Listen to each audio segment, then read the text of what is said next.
welcome back. Hi, my name is Mike. I'm a content designer.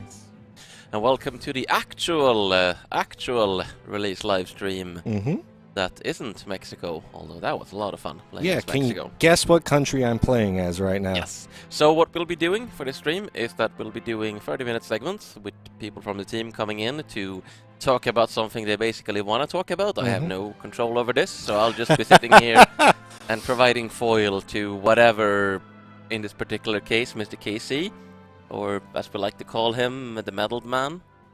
I wants to ramble about. Man. Yeah, of course you did, Marshall Shukov. Yeah. So, yes, my name's Mike. I'm a content designer. I got my degree in history, so I want to talk about history, but also I guess I should try to play the game at the same time. This is going to be very funny. Build some buildings to begin with, but America is a crazy-ass place in 1836, and it was fun. Well, it was fun researching every country on Earth, basically. But America, I knew that one, and it turns out a lot of the research materials are in English, so that really helped me out there. America, at game start, has Andrew Jackson at the end of his second term as president, just as he's about to bow out of office. We have various different people, most of whom are historical. We got Andy Jackson himself. We've got John Calhoun, who was, well, there's a reason we made him bigoted. And we have all sorts of historical characters that show up throughout. I think my favorite is the leader of the evangelicals. Charles Finney? He was in earlier iterations. Yeah. That was Lyman Beecher earlier. Yeah, Lyman Beecher, but right, you switched him. Yeah, forgot about that. Yeah, no, but in both figures played an influential role in the early abolitionist movement in the United States.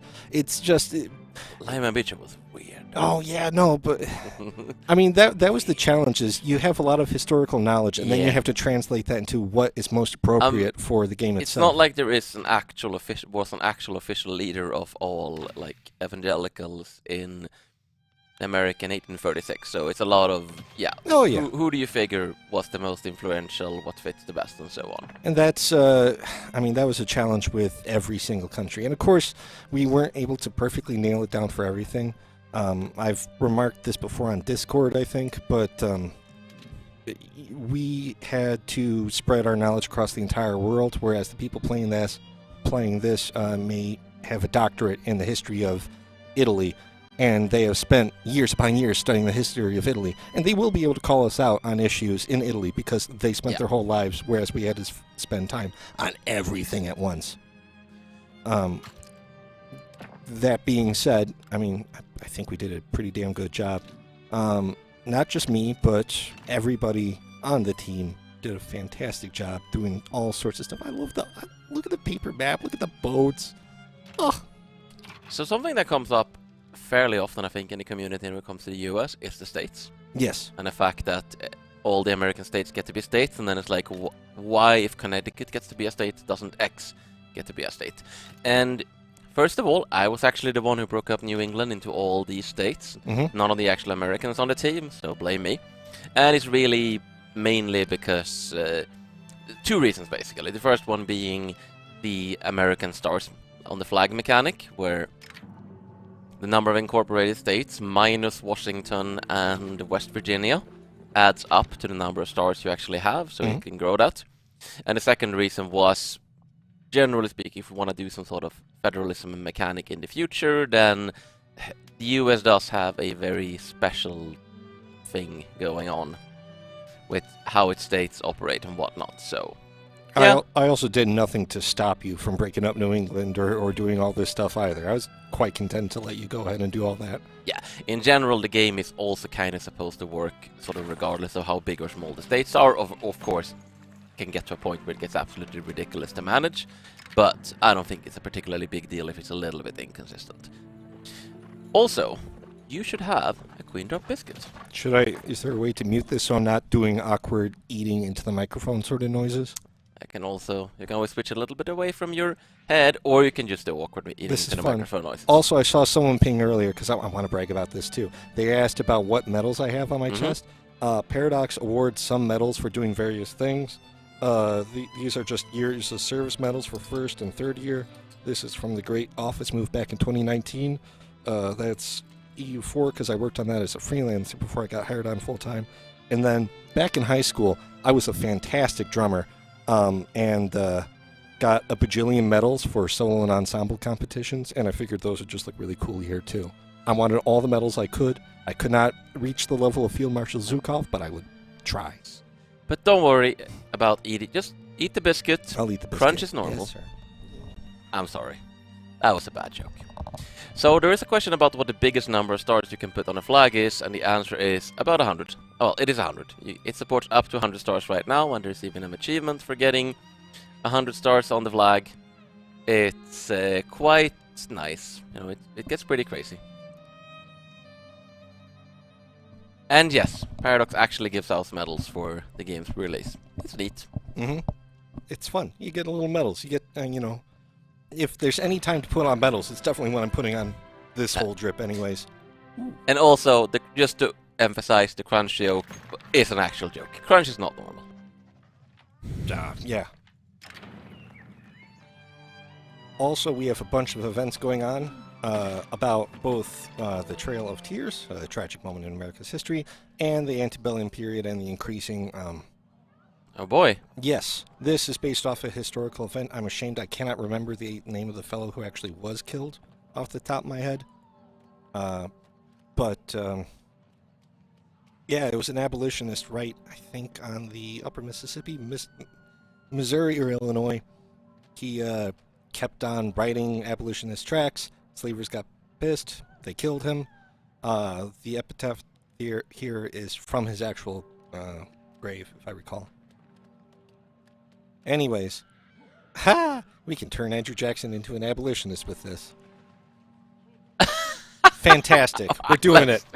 Oh, bless Andrew Jackson. That is some old history right there. Yeah. So moved by that tragic event that he's changed his position.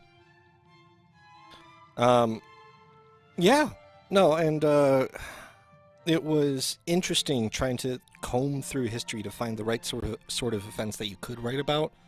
The ways that you could weave everything into game mechanics. Because it's not just like pure history. You're not doing a railroaded narrative saying, hello, in 1837, these key events happened, which then precipitated these events in 1838. You have to do this whole meshing of what the game is with what events you can do to flesh it out and add more story to everything. Basically trying to figure out this thing happened historically. How can we make this happen in game in a way where there's plausible triggers, so it could potentially happen when it did, but only under the same circumstances as Spark did. It's like we have the Springtime of Nations, which is, you know, the year 1848 in history, but it may not necessarily happen in 1848, because it's like, that would be kind of railroad, just saying there's always going to be a giant liberal uprising in 1848, regardless of anything. Yeah, and that's not even right. You should be having 1848 liberal revolutions based upon why that happened, not because it's this year. It's a key distinction to maintain when you're trying to do this design. Fun thing is, a long time ago,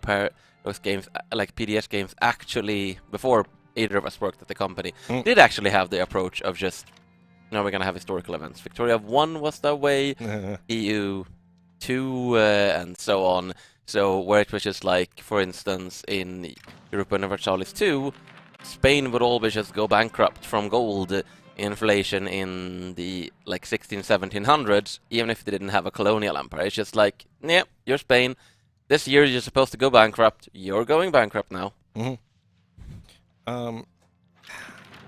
There's even the most dynamic, the most specific historical stuff I tried to make dynamic and mesh with whatever the hell was going on in game. I'm very proud of what we did for, can I talk about, like, future events that totally aren't going to be seen here, but you'll see this when you're playing? Yes. Woohoo! We will help with the future. So, after the Civil War, if the Union wins, and the Union damn well better win, you better do your job, whoever's president at the end of the Civil War gets flagged in-game as Abraham Lincoln, even if it's not actually Abraham Lincoln, who can show up. But whoever's president gets tagged as Abraham Lincoln, and then there's an event where a Confederate sympathizer will try to assassinate him. And there's 3 ways that can go. There's he gets assassinated, and you have a recreation of Lincoln's assassination. He can fail, he can get caught, and then there's a secret 3rd option, which I want you guys to find out what it is when the game's released. Spoilers. All right. We're actually being asked about the deal for Oregon. I think you did some stuff for that, right? Oregon. Actually, that was Daniel who wrote the Oregon stuff. Yes, Oregon involves a bit more Western expansion. We do have that stuff. I'm going to slow down the game, so... You're in control. Yeah, I am in control. We can't manifest our destiny just yet because we have to finish up our nationalism. But there are several stages that we have written up for American expansion westwards, and the Oregon Treaty is actually part of that. We have to have some good relations with the British. We actually have to have started bothering to expand westwards. Oh, that reminds me, I could also do more colonization here. Something that has never been tragic in American history. Yes, what was I saying? There is content about the annexation of Oregon and trying to go back and forth with all that. Oregon stuff. It's a thing. Yeah, it is. Allegedly.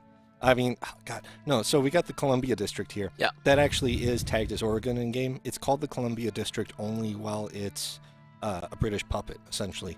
But if it's independent, you actually get it called Oregon with the beaver flag. It's fantastic. I played as them once. Yeah. It wasn't terribly eventful, but it was still kind of fun. Hey. I mean, it's like we have slowly we're getting there. We're slowly adding in more and more U.S. states as countries. Like, we have Texas, of course. We have New England, which isn't a state, it's a whole region, but whatever. Oregon's there. California's a potential What about tag. Ohio? I've shown people how to do it, but I did not respect it enough to incorporate it. The reason I did the whole dev diary about Ohio is because I already did Michigan. I didn't have to write instructions for how to include Michigan. That's in the game. You did kind of mess up the borders of Ohio, though. Yeah, I know. I didn't include the Toledo Strip in No, Michigan. I meant you didn't include the Upper Peninsula. How dare you? I'm in control. Yeah.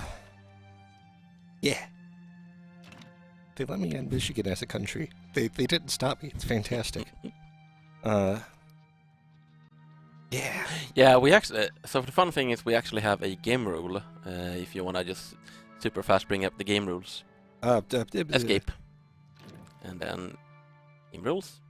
Down Yes. to the right. I know my brain. No worries. Release brain. Release brain. Also, this is a wool coat. Yeah. It's hot in here. And we have this thing called formable nations and releasable nations. We can't change it now because we've already started, but yes. You can basically choose if you want to have slightly implausible and silly things like Byzantium and Michigan in the game. Or if you want a more like... Yeah, you want the nations appearing to be more historically plausible or a little less historically plausible. Like, we don't have anything super crazy, but we have some fun stuff, like Jan Mayen. Jan Mayen. There's a couple other countries as well, and even some dynamic names and such, I think, get caught up in that rule. Yeah. You know, and we indulged in our silly stuff, but we did plenty of other more serious little bits of research, too. There's all sorts of little releasables here and there. I think Kashubia can show up. Pomerania at the very least. You know, like little things here and there. God, I'm blanking now that I'm here just staring at the game. People are asking why you haven't shown the choo-choos. Why I haven't shown the choo-choos? Yeah. I mean, I know you've done it before, but it is kind of your thing. Yeah, I don't think there's any choo-choos in America yet. I will work on that. Let me build some delightful little choo-choo trains. Yeah. Oh man, no, it's so nice looking at those things up close, and just it's such a vibe. Just watching the world go by. I just want to point out that you didn't build any trains in Michigan. I'm working on it. You gotta build a whole connection here. And frankly, Pennsylvania and New York are good places to begin with. Pennsylvania has the Pennsylvania Railroad, the standard railroad of the world. Thank you very much. And then you can expand from there and slowly get off to Less fine, relevant. fine. Less relevant places You know what? like Michigan. I'm Yes, not I gonna get you. take this lip. I'm gonna go build the tracks through West Virginia, Kentucky, and Indiana, and completely avoid Ohio. This is what I'm doing now. All right. That actually matters. The, All right. the No great- no railroads for Ohio. the great non-Ohio circle. Absolutely. We are doing the Michigan and Atlantic route. No Ohio allowed. Cripes. Well, since we're going through Kentucky, we might as well go down to the Mississippi. And Mississippi. And, I mean, I can't believe the amount of railway content I got to write into. Some of it is just like fun one-off events. Like there's the Crash at Crush. There's been some podcasts I've listened to since that have popped up telling the same story. Casey Jones, all sorts of little bits of railroad content, all sorts of little stories, historical stories about all the weird little things that happen with railroads over time. People get to play this soon. They do. Yeah. They do. No, this is the first release I've got to Just sit in with all this. This is Just a few insane. hours. Terrifying. Yeah, I mean, this is actually my first release as game director. Interestingly enough, I've been at Paradise for a long time, and I did, become game director of Stellaris right after it came out, but I was not game director at the time, so very exciting. Yeah. All right. Didn't pay attention to actually won the election. Now I guess it was the Democrats then. We're just going to leave the Democratic Party in charge this time. With both slaver John Calhoun as president. Oh, that's cursed. Along with now abolitionist Andrew Jackson. They're together in a coalition. This is good. This is a fine and stable government. Excellent. So you're being asked, what kind of sources did you use to research for the game? Which is, I know it's your favorite question, which is why I'm asking it. Yes, I mean, I can't take this camera and take it to the office where I am, but I have bookshelves next to my desk at this point with all sorts of books and materials there, and I got more books and materials back in my apartment. Of course, the one about the Texas Navy was your primary source for everything. Oh, yes, Commodore Moore and the Texas Navy. Very fun book. It details the Texas Navy, the formidable, 5-ship Texas Navy. The JSTOR has been really nice as well. The pandemic was terrible in a lot of ways, but one good thing out of the pandemic was that JSTOR changed its policies and made it a lot easier to access a lot of materials there. 10 out of 10. Do recommend JSTOR to others. But yeah, basically, there's never one source we use. There's never the book of history from which we source. It's books, it's online databases, it is Wikipedia sometimes, it is just everything. It is just someone coming in and going, hey, I know this because I wrote a thesis on this. Or hey, I know this because I read a giant book with a giant, extremely dry Oxford history book about this. Or just...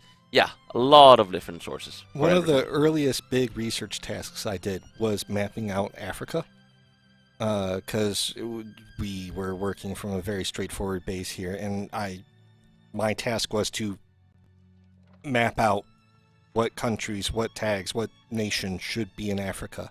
That was 2-3 different books that I tried to reference a lot, and then fleshed it out by trying to follow up. This book mentioned this obscure thing. Try to research this. Go through whatever links I can online, and then embellish further on it. And even then, you end up with, like I was mentioning before, trying to kludge between what research you can do and what gameplay works. Because obviously, lots of different people overlap in places where you don't have firm political borders.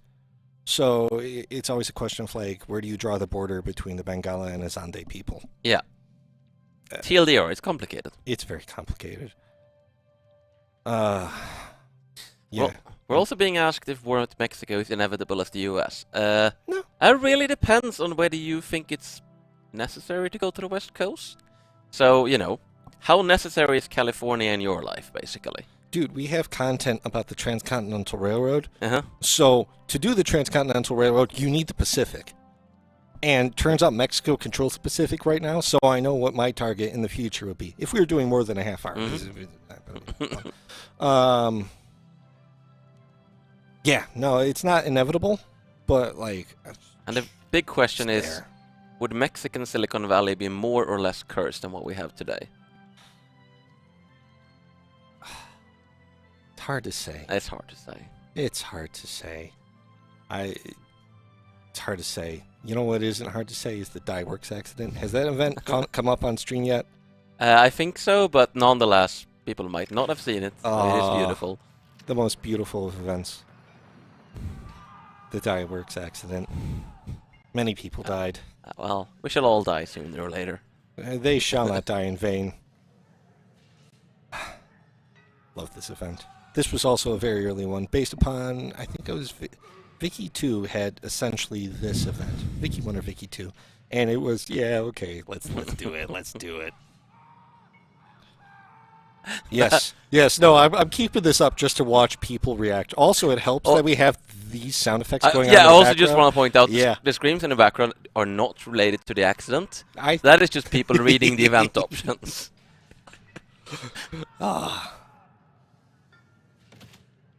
Yeah, we also, another based off a historical event. The actual thing is the caning of Charles Sumner, which happened in 1850-something or another. But it was a fight in the Senate where this guy kept on insulting. I will have to say, that fight in the Senate really escalated. Look, sometimes canes are made out of metal and they have sharp pointy bits and they can shoot bullets. This is just how things work. I'm going to have to order an event image specifically for Charles Sumner being beaten with the cane. Also, cool, we can arrest John Calhoun this way. Great, we're doing that. No more John Calhoun. We fixed it. Now we have Ellie Augustus Frederick Lavalette. All right. God bless him. More power to him. I guess he is also representing the Democrats and the Conservatives. Cool, cool, cool. But at least we got John Calhoun out. Yeah, so the event option said he died. That is what it says when we sort of retire a character, and I think someone just forgot to put in a custom tooltip there. So the default is that they die, so, you know, yeah, I guess he resisted arrest. I'm not going to shed any tears for the death of John Calhoun. He was... No, if you read up on John Calhoun, that guy was... He was John Calhoun. Yes, he was John Calhoun. And that is not okay.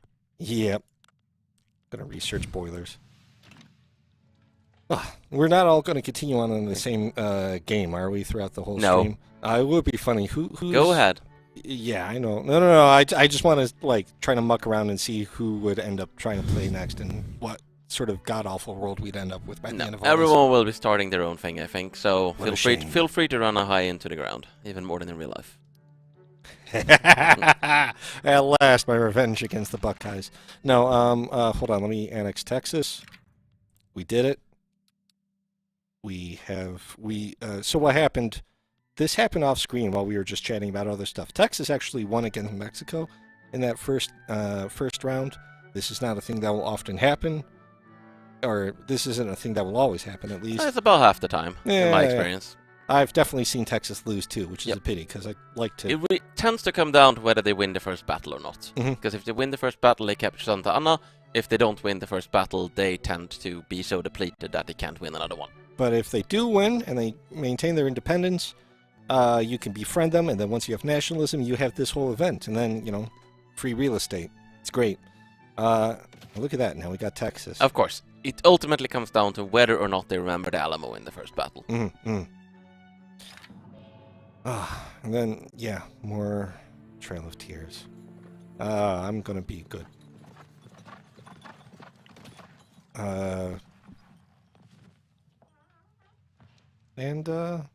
Yeah, it's slowly chugging along with all this. Slowly chugging along. Did we actually build the railways yet? Yeah, we did. Oh, look, there's a train. Oh. Very nice. The only pity is that I think these are British locomotives. They look like 222 designs. We don't have a classic American 440 model. Not yet. someday, God willing. Well, I guess we're delaying the game. No, but it'll be worth it for the proper American locomotives. No, sorry, those aren't 222s. Those are 422s. How could you make that mistake? I'm sorry. Look, I tried. There's so much to do. We at least got the 440 as one of the event images, and that counts for a lot in my book. I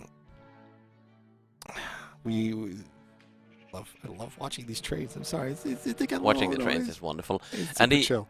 fun fact, which you may not know, if you zoom back, well, you know, but the audience may not know, Yes. is that the carts behind the trains will actually vary based on what kind of resources are in the state and so on. So they might be pulling a sulfur cart if there's a lot of sulfur mining going on in the state. And this is 1838, so there's not a lot Mostly of just a bit of commerce. lumber and so on. Yeah, well, and it's not a lot of cars either. The further you get into the game, the larger the locomotives get. And they not locomotives, the larger the trains get, the locomotives stay the same. They will also have passenger carts depending on whether you have passenger carriages activated and so on. So it's not just it's not just trains or not trains. It depends.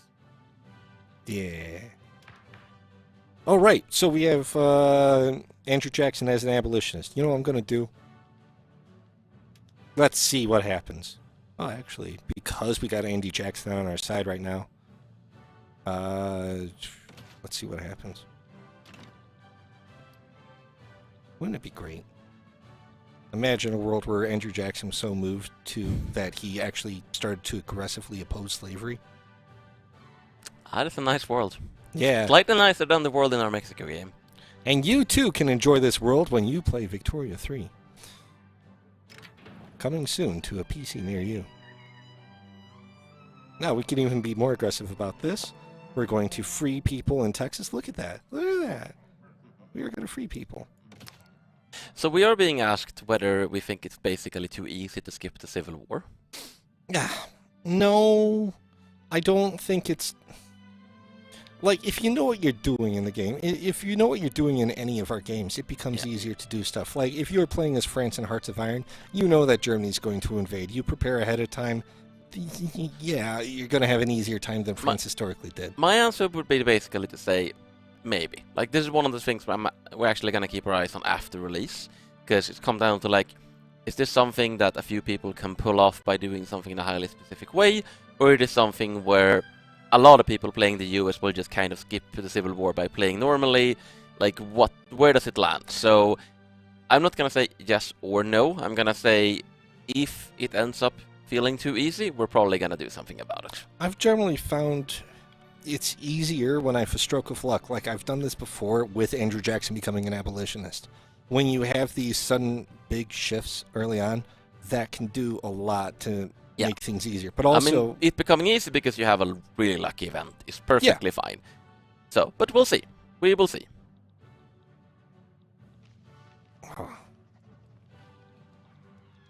You know, and like, I'm obsessing over the United States right now. I'm playing as the United States. I got all this gear on. But wait, you like to... Are you American? Yeah. Gee. Yeah, I'm from the I Upper thought you were Midwest. Canadian.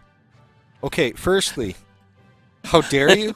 Secondly, there are some very distinct differences, even between Michigan and Ontario. It's hard for me to replicate the little vowel sound differences, but I ain't going to take this level of lip from you. The only thing I appreciate is that you didn't say I'm from Ohio. Thank you. I would not be that cruel. I'd have to cast the evil eye or something on you. Nobody should ever call me a Buckeye. No, but aside from that, it was really fun also going through a bunch of smaller countries and trying to find other ways to, like, flesh them out. What weird historical figures you could shove in different places. Like, we have French advisors as some of the starting IG leaders in Egypt. So when you load them up, there's some people, I think we render their names in Arabic, but they are dressed more Frenchly. That's a word. And you end up with all sorts of weird figures showing up here and there, and they'll continue to pop up throughout the game because we've scripted stuff too. Yep. All right, and I think that's going to have to finish up this half an hour, and we will be switching to the next guest. Yep. But before we go, thank you for being here for this first thing. This is Martin. Martin, what do you do here? I'm the game director. Oh, hot damn. And my name is Mike. I'm one of the content designers on V3. Bye.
Welcome back.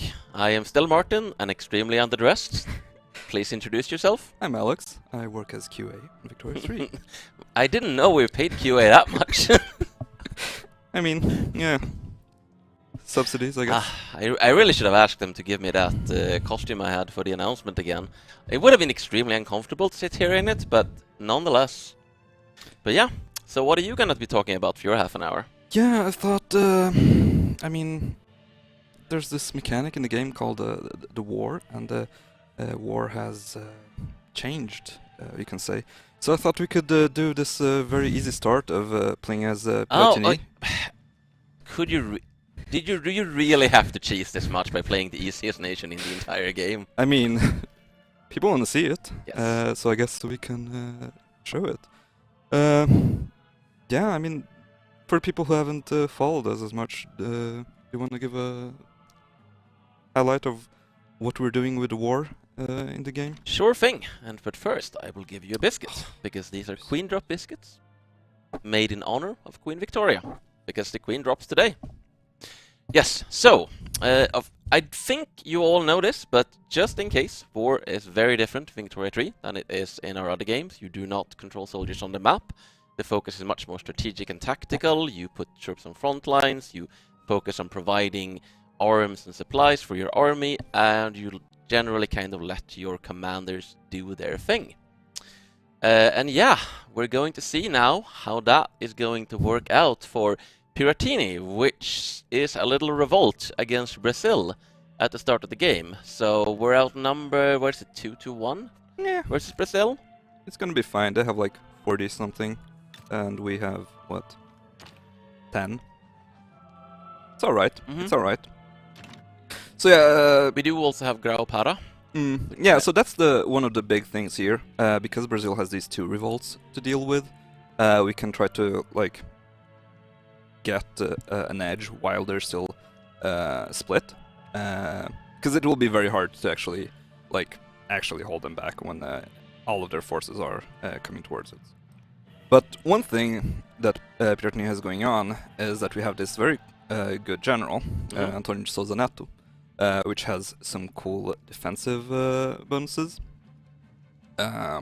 Okay, so basically, it looks like he's very set up for defending Piratini rather than pushing into Brazilian territory. Yeah. But of course, can we actually win the war on the defensive? We'll see. The idea you have, well, first of all, we want to mobilize our general and send him to the front. We also need to basically use everything we have at our disposal here. So we can activate the one conscript. The one conscript, but everyone Miguel. counts. Like that's 10% Yes. more forces we have We are here. activating Miguel. A few other things we want to do is make sure we have a, some kind of supply of artillery and small arms. So we're going to import a little bit from the Americans here. Makes sense. And here again. This on the politics side, it's unlikely to have an effect because the war is probably going to be over before that. But we can set up things so that in case it goes on, we're a bit ready. professional army is usually a little bit better in this case. Is that actually gonna matter for this particular war? I don't think so, right? We're not Unlikely. gonna have this done in time. Yeah, but we can start passing it. Doesn't hurt per se. Another thing is technology. Again, this probably won't matter. If we were a little bit more advanced and could get something like this. I mean, Napoleonic warfare would help if we could get it in time. Yeah. But we're not gonna get it in time, right? Yeah. We might get it, but even if we get it, it would require us changing production Yeah, methods. well, then we have to change cannons And in the middle of the war, Yeah, which... it's not good, but we can start getting it. So yeah, we have our troops being mobilized, our supply of guns and artillery. One thing could be that we want to subsidize this to make sure, even though we're trading at a loss, we're still getting our things.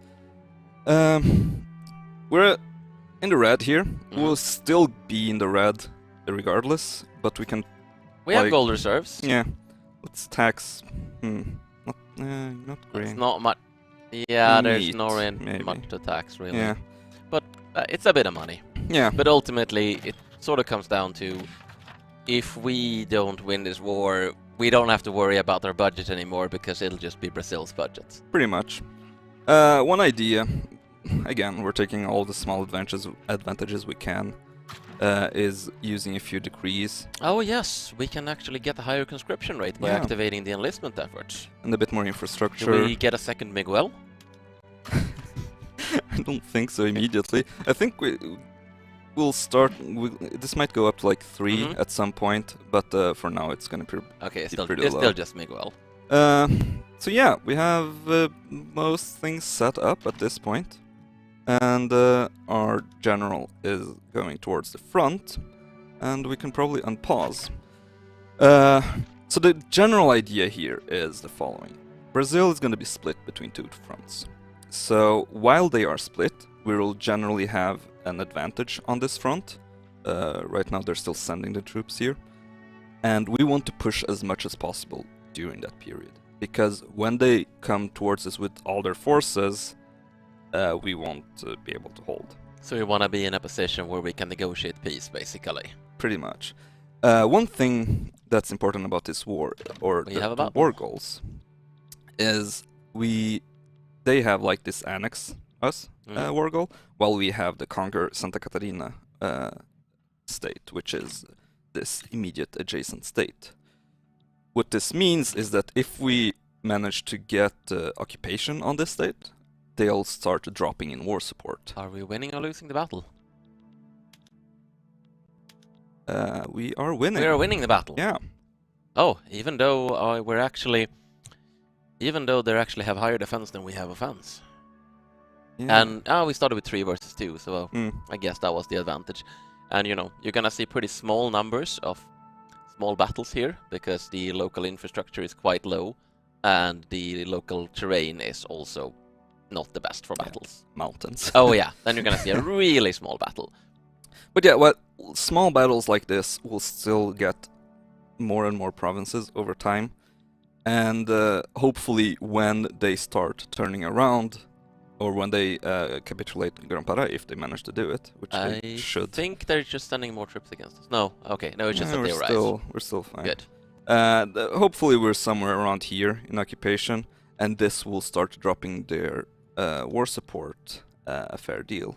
We're already in the lead a little bit, and you see, because we're occupying this part of Santa Catarina, they're actually losing a bit more war support, and the goal is for that to stay like that. At the moment, ours can't drop below 0 either, because they're not actually occupying our war goal. Exactly. So, because we control all our territory. Well, we hold our capital and their capital, basically.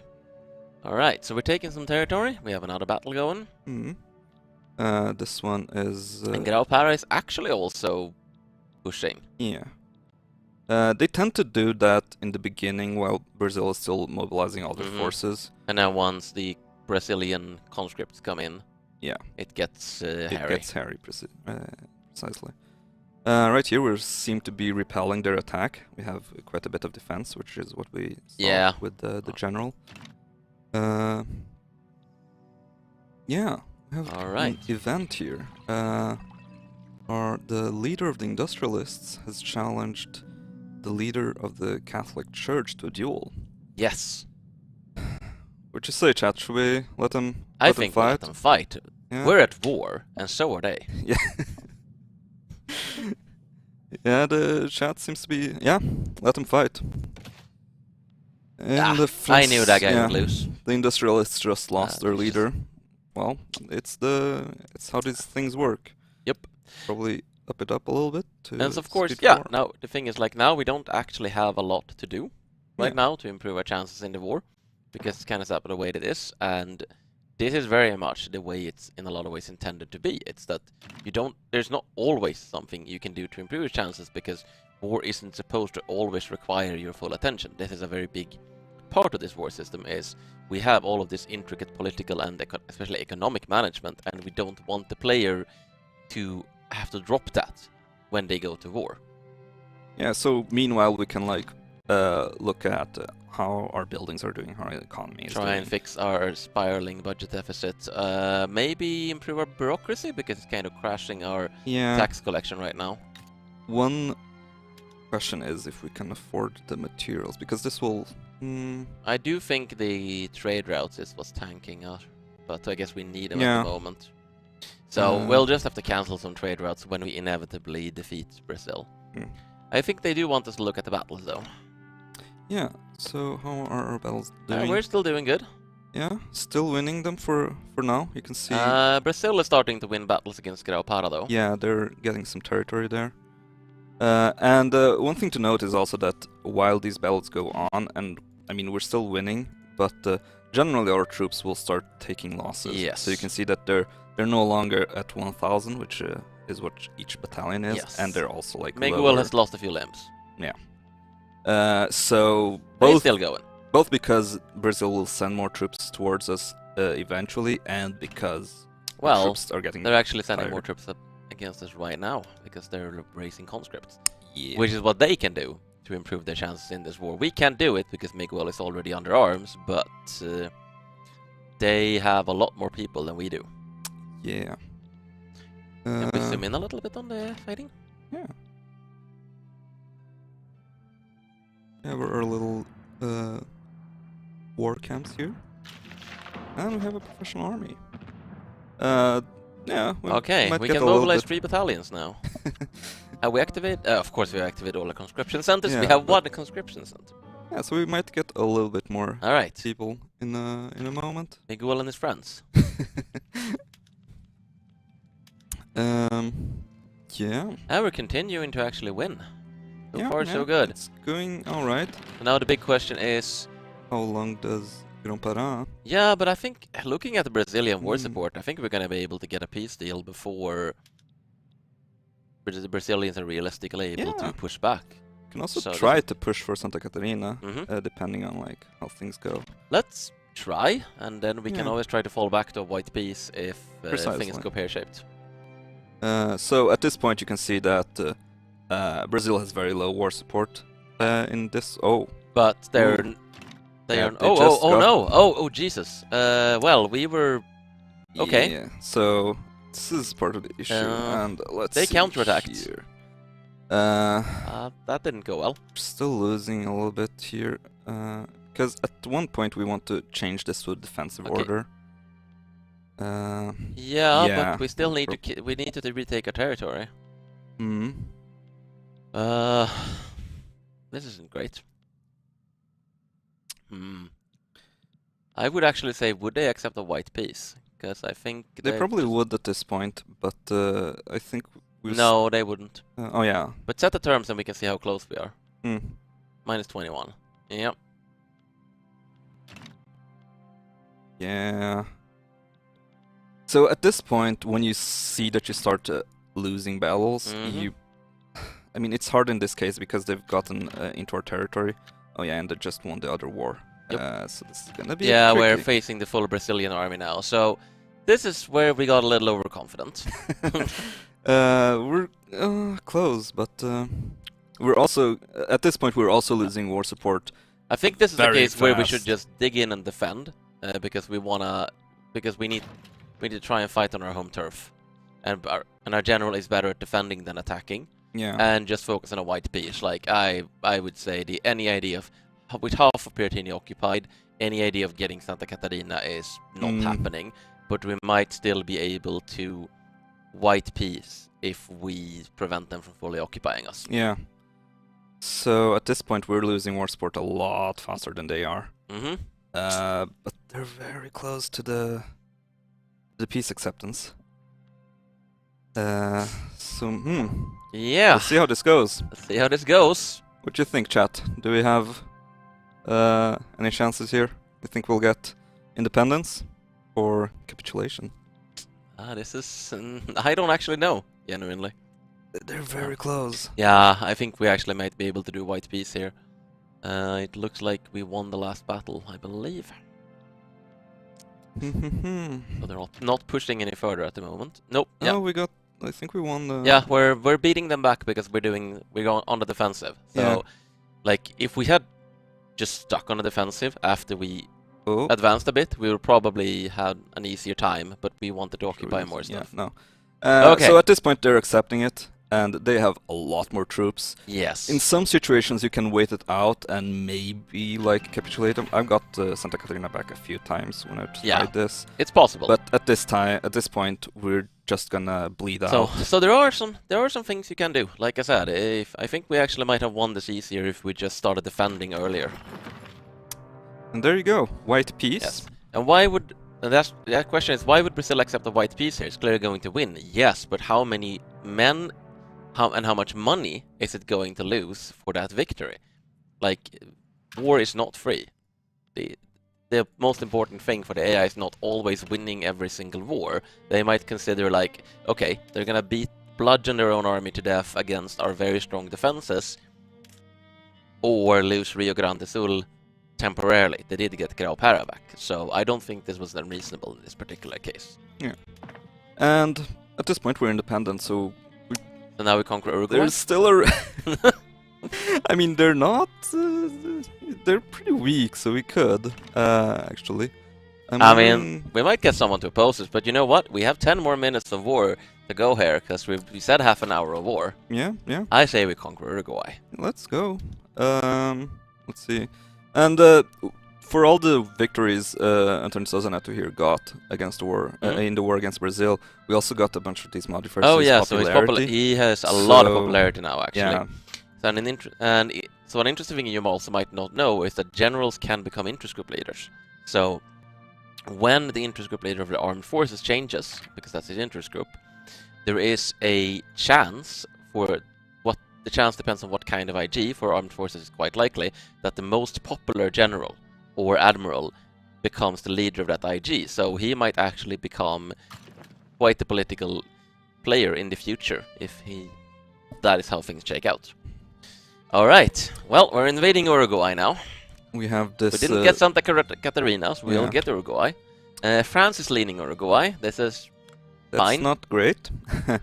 But we'll see how things go. Yes. Don't forget to raise Miguel.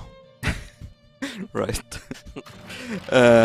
Should probably send them there, and also activate conscripts. Just because Miguel has neither arms nor legs left doesn't mean he isn't fit for war.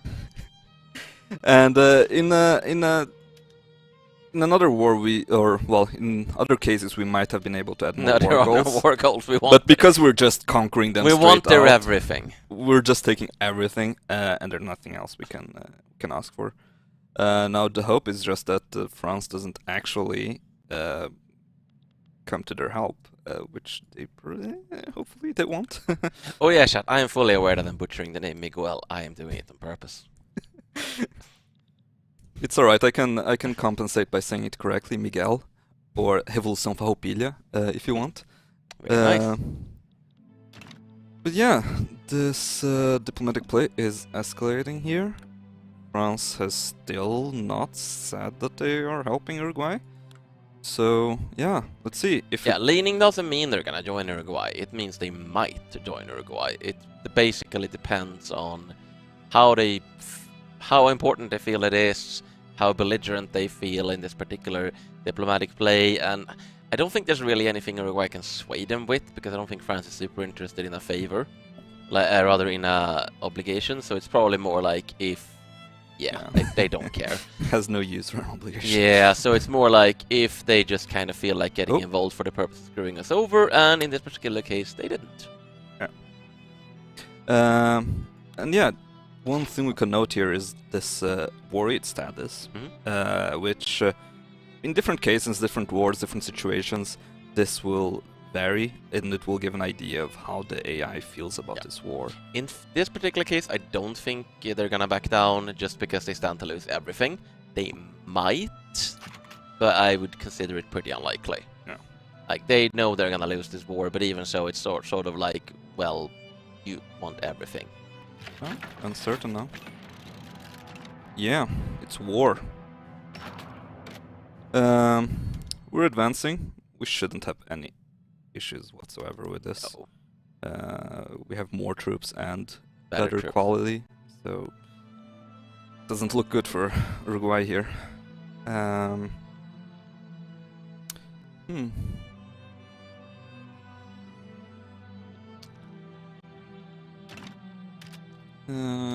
Our trade routes are unproductive, but we're aware of that. Just That's means fine. we're subsidizing a trade center, right? Yeah, we are. It basically just means we're gonna have to pay them to import those arms, but for now, that's fine. Soon we'll have an entire Uruguay to pay taxes. Yeah, and it looks like... alright, yeah. So we're importing both from the US and Great Britain.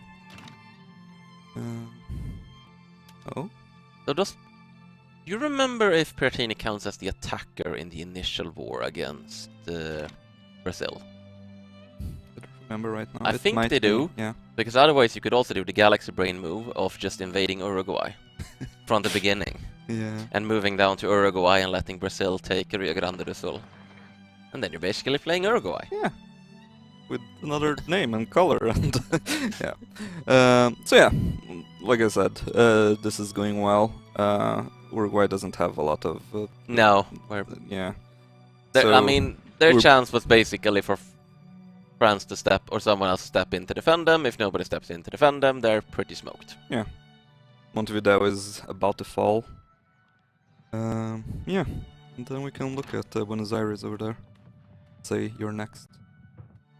I mean, it's probably going to take a while for us to take on Argentina, but yeah. And, well, at this point, you can see that Uruguay is still, like... Uruguay. Positive war support, so they won't accept this yet, but because we've occupied their whole territory, it's just a matter of time. It's not going to take long for them to fold. Yeah. They're losing 12 every week, so yeah, it's going to be fast. So... I just want to address the question of whether we're answering questions. Sometimes, mostly right now, we're going to focus on questions that are relevant to the little segment we're doing. There will be a Q&A closer to the actual release of the game. So then we'll take more scattered questions. But I will try to answer some questions, but I will be focusing on questions that are relevant to what the current guest is doing. Yeah, and generally, despite us like winning these wars, you can see that our population is suffering a bit. The standard of living is pretty low, and it's been going down. Our population is also going down. Yeah. Well, it's about to go up, because they're about to surrender. Yep. Uruguay. Now we have doubled our size. Woohoo! And the population line go up. Okay. Do we want to actually just end it here, or do you feel you want to talk some more about war? I don't know. I think we covered the basics. Like, in this case, it's a very small scale war, and it's like... Let's see real quick if there's any war-relevant questions we can answer. So, we're being asked, does local infrastructure influence supply of troops? Do you want to tell them what infrastructure does in war? Yeah, so infrastructure helps with the mobilization of our conscripts here. I'm trying to find a good tooltip that can show. So yeah, so it helps battalions mobilize. So if you have poor infrastructure in the state you're trying to mobilize, it will take a long time. Yeah. It also, like I said earlier, affects battle size. So if local infrastructure is low, you're going to have much smaller battles, which means it's harder to use an advantage in numbers. Yeah. We're also being asked what the difference between regular troops and conscripts. That depends entirely on your law, actually. So in this particular case, for instance, for professional army, well, we had peasant levies, in which case you get fair amount of conscripts, but they can only use the most basic PMs, because you're just sort of giving rifles to peasants. Professional army, you get a very small conscript pool, but I think they can use everything, if I recall correctly. Yeah, this is everything that's disallowed for your peasants. Yeah, so we won't be able to see it now, but initially, when looking at this, we could have gone in here and like opened this. Yeah. And we would see that, they would not have been able to have artillery, exactly. for instance. This would be blocked off because we had peasant levies. Yeah. And then when we changed the law, it was suddenly allowed again. And I will take one more question, which is, what is the best way to defeat a country with a larger military? And the answer is, have a higher quality military, I would say. Have friends. Or beat them in the diplomatic play, which is definitely the best way to beat a country with a larger military. Bring someone else in. The other day I was playing Krakow, and I managed to like bring in like a few, like Russia against one of the others, that kind of thing. Like you can do it in different ways, like improve relations. You can also get obligations on them if you.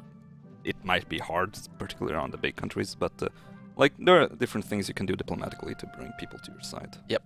Alright, so let's end this segment here, and we will be right back with the next segment, because there's still 2 hours to go until release. Thank you, Alex. Thank you.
me again, with another person. Hello, person. Hello, I'm Nick, better, better known by probably my forum handle or my Reddit handle that I've been on in the AMA, a paradoxical nickname. As many of you may guess, this is the first time I've been on a V3 stream. Not the first time I've been on a stream, but yeah. Yeah? What's the deal? What are we doing? I guess we're releasing Victoria 3. I think that's what thing we're doing. Oh, is that today? Yeah. Oh. Video game 3. Oh. Oh, okay. Okay. You- Okay. you- Yeah. It's you- fine. you- It's fine. It's fine. It's Okay, fine. I see. Yeah, okay.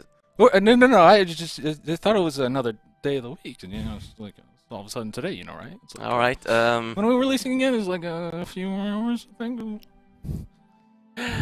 Alright, so what are you gonna do for your half an hour? I think I'm just gonna play a little, some Greece. Probably my favorite nation, honestly, just because it's one of those actual nations that's fairly difficult to play in an aspect, because you can't really industrialize because there's no coal in the entire Balkans down here. So if you want to actually grow and fix your economy and become semi-industrialized, you have to be dependent on someone else. Mm-hmm. But you can kind of make your own way going forward. And what I've learned recently, oh God, why is this way? God, I need to see my buildings. So yeah, usually I just start out by building some construction sectors, and then I'll just go straight into producing as much cotton as I can. Yeah, that's a strategy. And we'll just go straight to speed 5. So Greek do some research. Greek monoculture. Oh boy. Yeah. I don't know. What else? What do we talk about on these streams other than what I'm just doing a step by step? Because I'm doing speed 5, building a bunch of stuff. I mean, I guess we should do some laws also. all right. So, what is it you want to show off with playing Greece? What Oh, is boy. which part of the game do you actually want to demonstrate here? So, to my main thing here that is kind of hard to do as aspect of Greece is kind of show the more of the qualifications and how we want to do that. And actually the impact of qualifications and how to actually work it with the buildings. Yeah. Fast. I need some water. Yes. Oh, I love you too. Don't worry. Stream is behind you. All the Stream way. is behind me. Oh God, this is even more pressure now. So let's get these guys in government, because if I want to actually improve some of my laws, we need to make sure that we get some freedom of conscience. Then we can actually move away from our religious schooling. But yeah.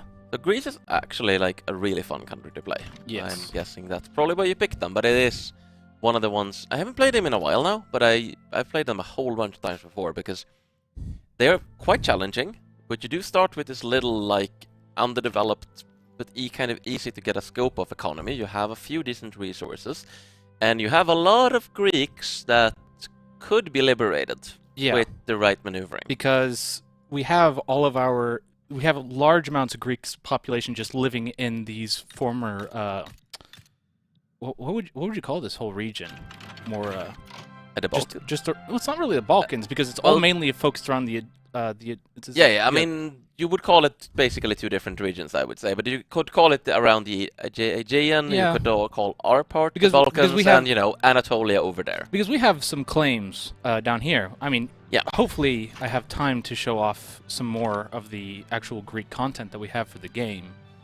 But usually what I tend to do is try and actually get Russia or Austria to be fairly on our side. So in case we decide, maybe we should take some more land from the Ottomans, then we should actually, have some big power backing us up. And we got cotton gin for our cotton plantations. So what I like to do is Greece, since they start not very much innovation or anything like that, is kind of just going through the Era 1 technologies, because then we can worry less about the ahead of time penalties that we have for later techs. Because what we really want is Greece. What really gives us a lot of power in the region is actually nationalism. Mm-hmm. Yeah, that makes a lot of sense. I mean, the Greeks did, you have the democracy tech, and they invented that a long time ago, and then they were kind of like, yeah, I'm done. We don't really need that anymore. We don't need democracy anymore. We need a German king for some reason. Yes. We become a new state, and let's get a German king to lead this new state of ours. Apparently the reason we needed a German king was so that a bunch of Westerners would arrive and sink the Ottoman navy. I think that was the thing that happened. Western nations have weird pastimes. They do. And speaking of that, we actually start with a whole bunch of obligations. Oh right, I to forgot. other people. Oh boy, I forgot I So scripted. that's a little fun thing about playing as Greece. You did get your independence with the help fairly recently. With the help of Britain, Russia, and France, and as a result, you owe obligations to Britain, Russia, and France. Yes. Which means that sometimes one of these countries will go, I'm gonna have Greece in my market now. I would like you to join my customs union. No, you do not have an answer. Oh, I see you, Kubli. Yep. All right. So, the king's intervening. The German. The German king is intervening in our Greek politics. And since he is the ruler of our country, you know, we need to make sure that, of course, his will is our will. We'll get rid of him later. Can we just give him some bratwurst and tell him to shut up? I think we need to pass we need to have a different type of distribution of power. Okay. So then we make him less useful. I see. He still has some use of us. Yeah. But, I'm skeptical, but alright. But yes, what was I going to do? I was going to go into our trade routes, and it looks like we have some semi-unproductive trade here. We're importing clothes, but instead of building our own clothing industries, we're going to go into fabric, and we're going to find out who will buy a bunch of stuff from us. So we're just going to export a bunch of fabric to France and the Russians there, and usually what I do after that is then throw our encourage agricultural industry on it. Then we just get that big old fat chunky 20% boost in all these industries. I'm getting the feeling this is not the most liberal playthrough to begin with, at least. What do you mean? We're giving religious freedoms. It's literally the first thing we're doing. I suppose. And then we're going to move away from religious schools. I don't know what else you want from me here. Do you want me to just go shoot the king? No, I'm just saying you are stacking a lot of power with the landowners now as well. But I guess you have a plan. I mean, we don't really give the landowners anything here, right? No, I'm talking about the cotton plantations. Okay, but we need text to get rid of those. Yeah. I don't think the laws are. Hey, I'm not criticizing. I think the landowners will be happy as long we just, you know, let them make a bunch of money. Because what makes everyone in this time period happy? Money. Exactly. And trains. I think that only makes Mike happy. No, not just Mike. Oh. I think it's something with just people from Michigan. Well, they have something else there Something with the Upper Peninsula. It's not good for the brain. Have we decided we're gonna make that a split state or not yet? It's technically not connected. It's gonna go to Ohio. Oh, wait. We're giving Ohio. Yes. The Upper Peninsula. Okay. Oh, sure. Whatever. I'm sure you have a valid reasoning for that, Martin. It's all good. All good. Oh, wine. Greek wine. Let's get some prestige. Yes, let us. And let's look at our... I don't think Greek wine is better than Texan wine, at least. I mean, calling anything from Texas good. Yeah, that's fair. I say this as a Californian. I'm allowed to say it. We have a great rivalry between our two states. We both know we're the best two states in the United States. Of course. Alright. So, alright, but the overall aim. What's the overall aim? What are you trying to achieve? I'm trying to just show off a little more of the actual... I guess I should actually... I want to show off a little more of the content that we have for these smaller nations, specifically Greece. Because once we actually get to nationalism here, we can show off a little more of the content that actually evolves around this region. I'm probably not going to have time to go through it all, but it'd be nice to actually get some aspect of that. The annoying thing, like I said at the beginning, though, is we have all of these texts that can potentially help, because one thing that Greece does suffer from is fairly a small population, because in this entire country we have just under 1 million people. But in the surrounding areas, if you look at it, there's several million Greeks. Just like we almost have 1 million there. There's a lot of Greeks in places that aren't Greeks. Yes, and that's... Which is... we'll worry about that later. Oh, okay. That's something that'll help us later, I think. All right, so we I finished see. all of our cotton plantations. Constantinople is being occupied. We'll look over here. Greece is here, Martin. We're looking at Greece. The focus is on Greece. Ah. Whether Constantinople is burning down or not All right. is not the concern of this playthrough. All right. Cool. You know what? I'm just gonna take all of this very calmly. I'm gonna give you a queen drop biscuit. Oh. And then I'm gonna answer a couple of questions. Oh. So... Oh. Yes. Oh. The biscuit, Nick. Has something been done to these ones? No. No, they just have a different glaze from the other ones. So, they are quite nice. Chat, it's been nice knowing you, chat. Yeah. It's been an honor being here. Eat the biscuit, and later we'll deal with the consequences. But no. So, we did have a question, let's see if we had a few questions relevant to actually to what's going on with the playthrough. It hopped down. So, it's still possible to have grid start tension in a region. So this was a mechanic from Victoria 2, the whole crisis mechanic. We don't actually have something like that. We do have the diplomatic place, which is pretty well inspired by the crisis mechanic in Victoria 2, but it doesn't have the whole tension thing. What you do have, however, is that you can get a Greek secession in the Ottoman lands, which would be very likely to be able to pull, like they would want to defect to us. Yeah. And we could support them in the diplomatic play. And we could try to bring in other countries to support them in the diplomatic play, so we can take advantage if the Greeks get unruly in Greece. Well, in other places than Greece. I think the bigger thing is kind of that we... oh, dang it, I actually just lost my train of thought with that entirely. It's not necessarily that people would be there to join the Greeks to get the Greeks all together again. Mm-hmm. It would be that we don't like the Ottomans, so we're going to make the Ottomans weaker. If the Greeks get made better, then, well, that's just a plus for us. Yeah, no, it's... I'm more like, should we take the opportunity to strike? But I don't think we necessarily will win at the moment, because our army is... very small and very weak. Yes, it's led by a German. Karl Wilhelm Well, no, von Heideck. he's Greek. Okay, it's led by he's just got a very German name for his Greek culture. I see.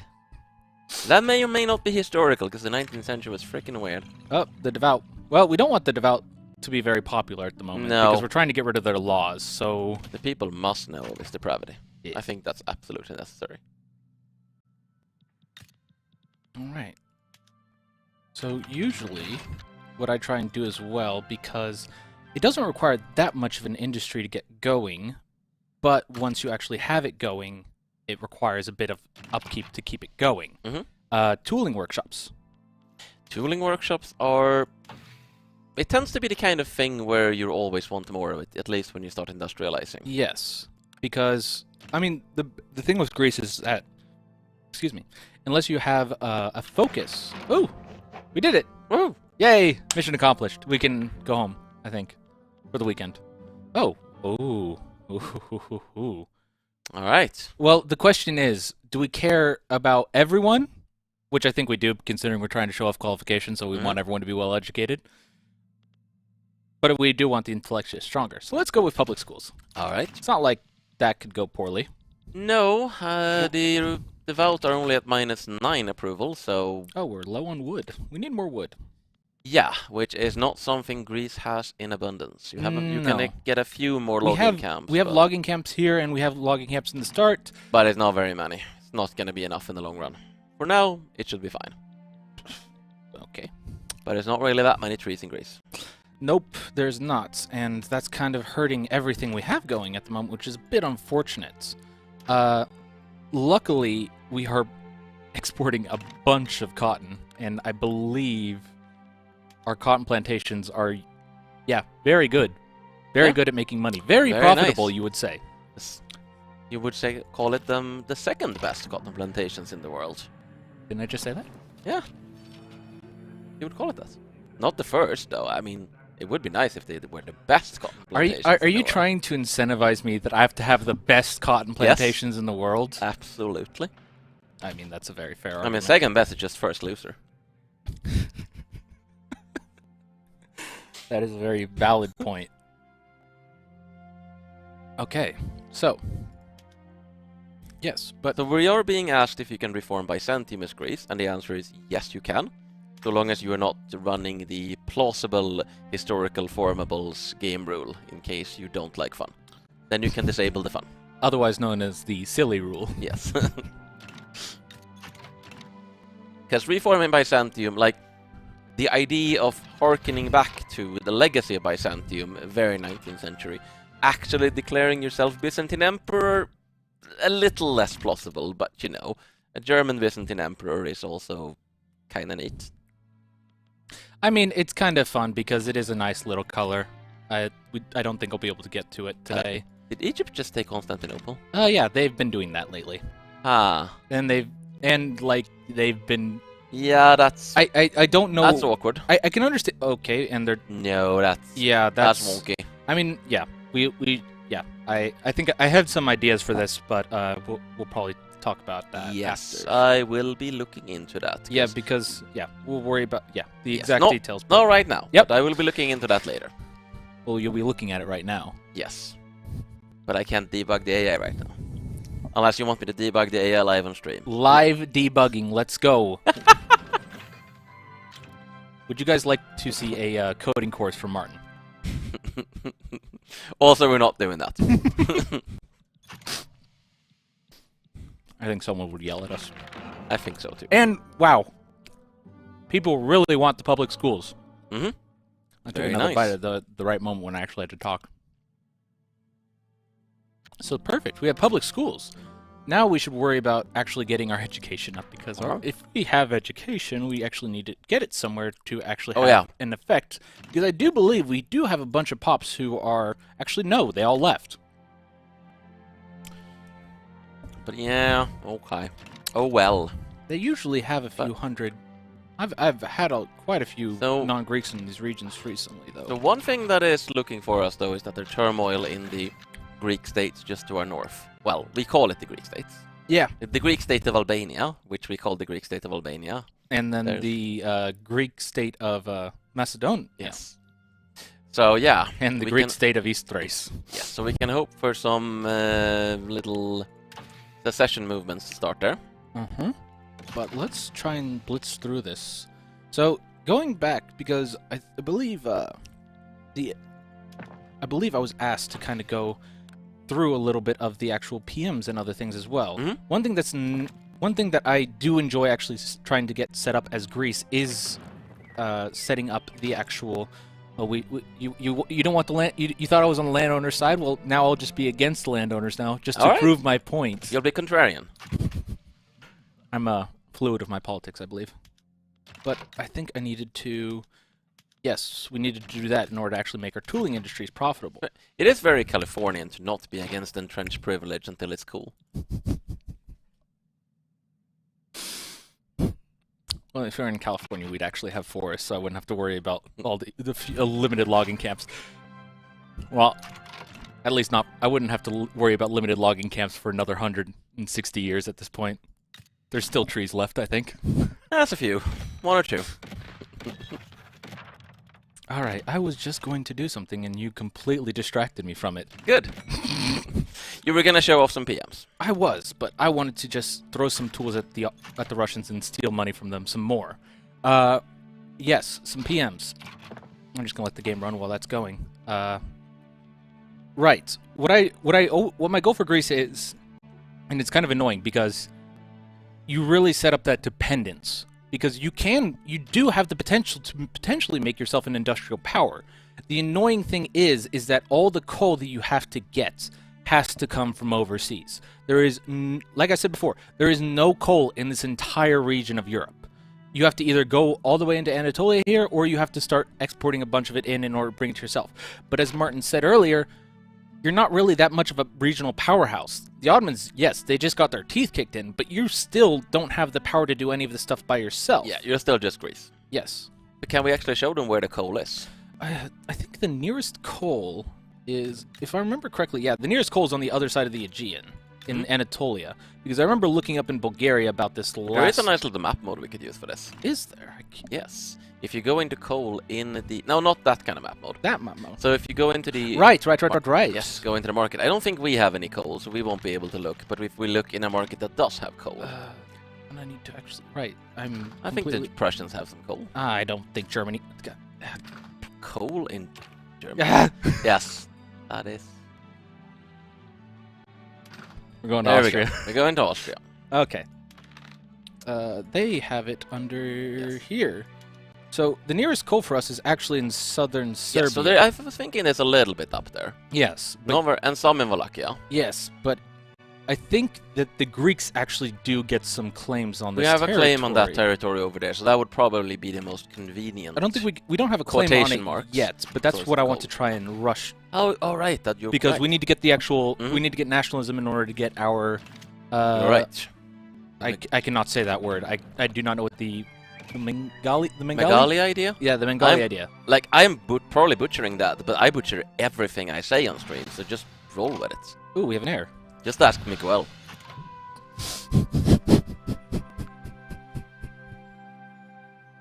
He got I was not expecting that, and that's unfair. the Miguel idea.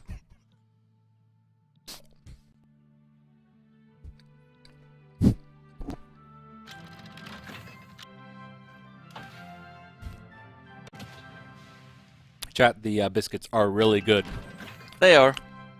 And to be fair, when you said Miguel, I don't know if you're trying to really horribly pronounce Bengali or you're trying to say Miguel. No, I'm just trying to... Oh, yeah, I was calling back to the previous segment with Piratini, but no, I was... Oh, Miguel! Making- Oh, Miguel! Yes. Oh my God! You pronounce it wrong. It's Miguel.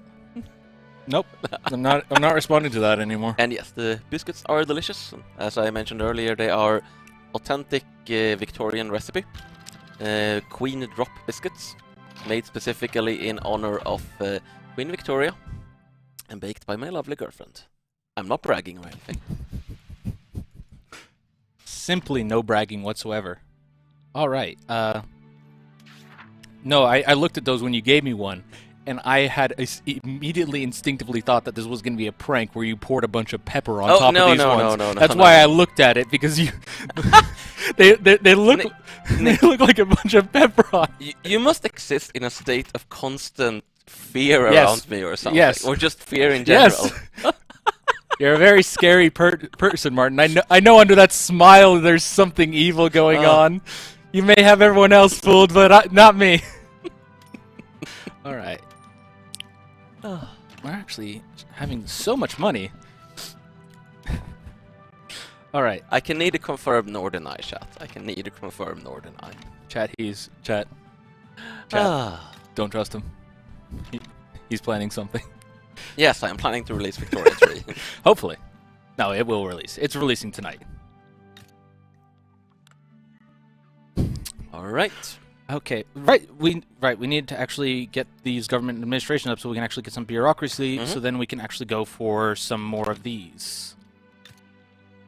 But yes, going back to the whole aspect of coal and everything, and the just its huge impact, because Greece has that unfortunate aspect that not a lot of the nations in the game wouldn't necessarily have in the same position.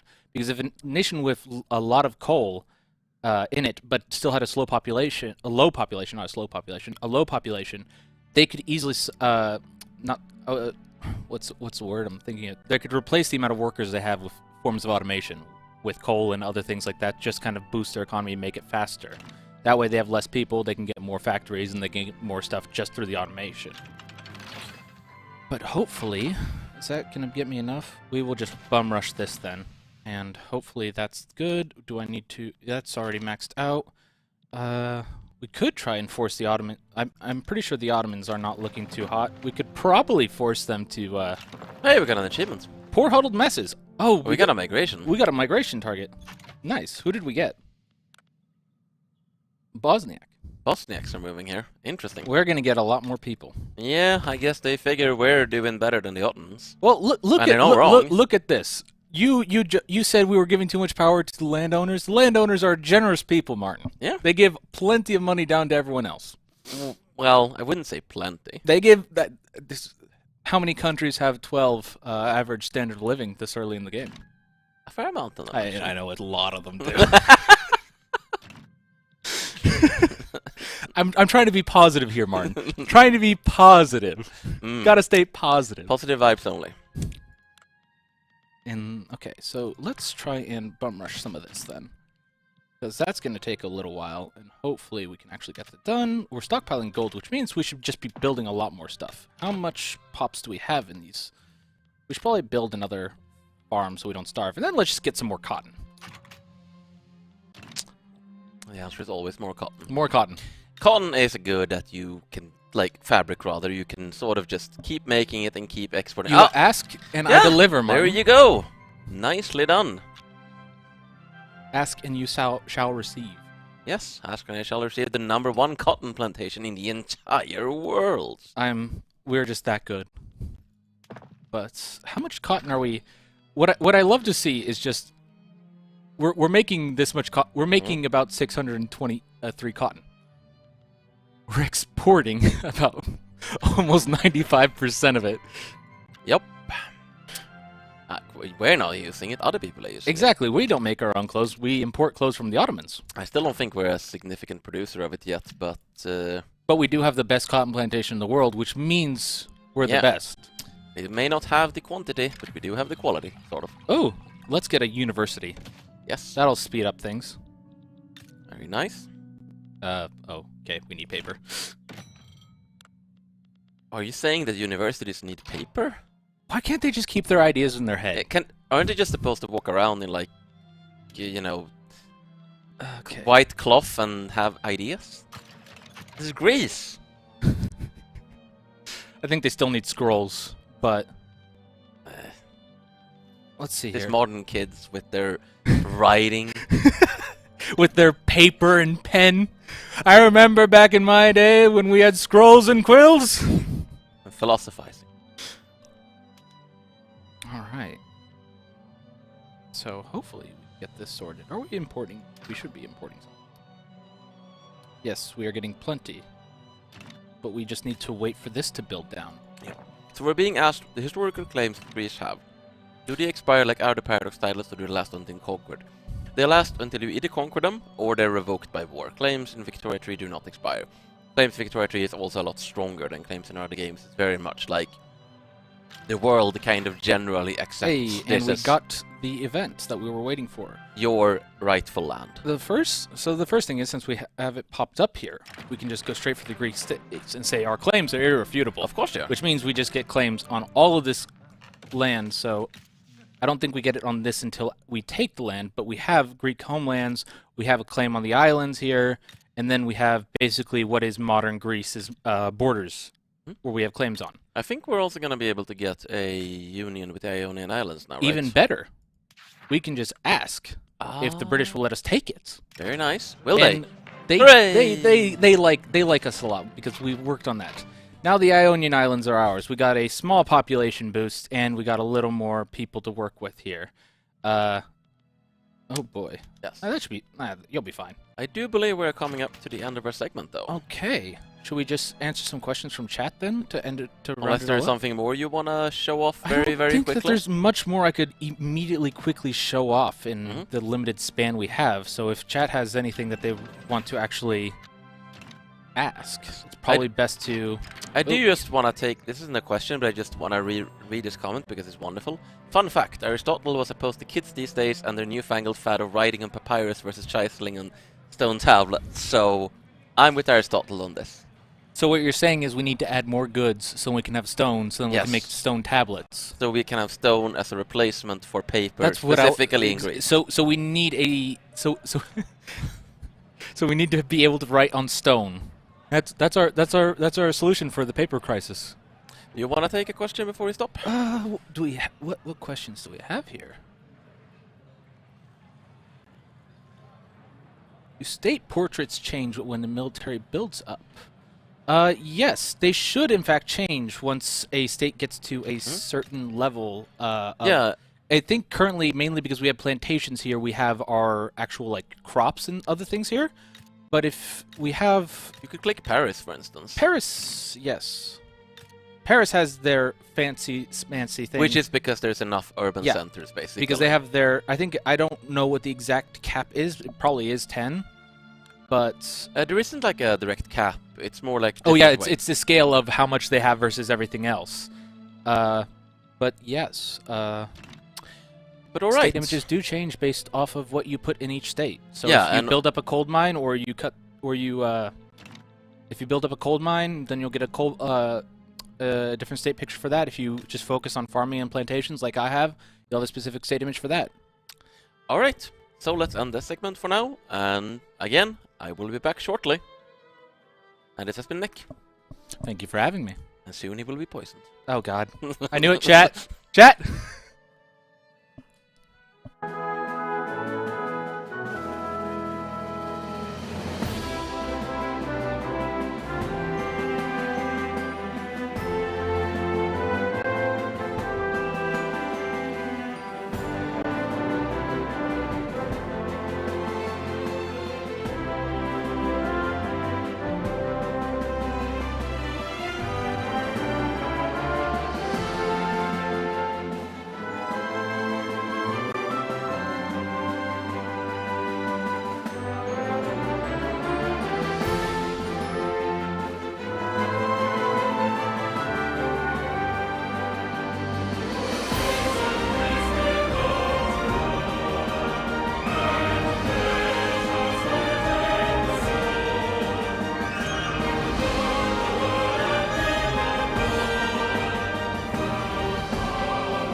Welcome back. Hello it's there. me once more.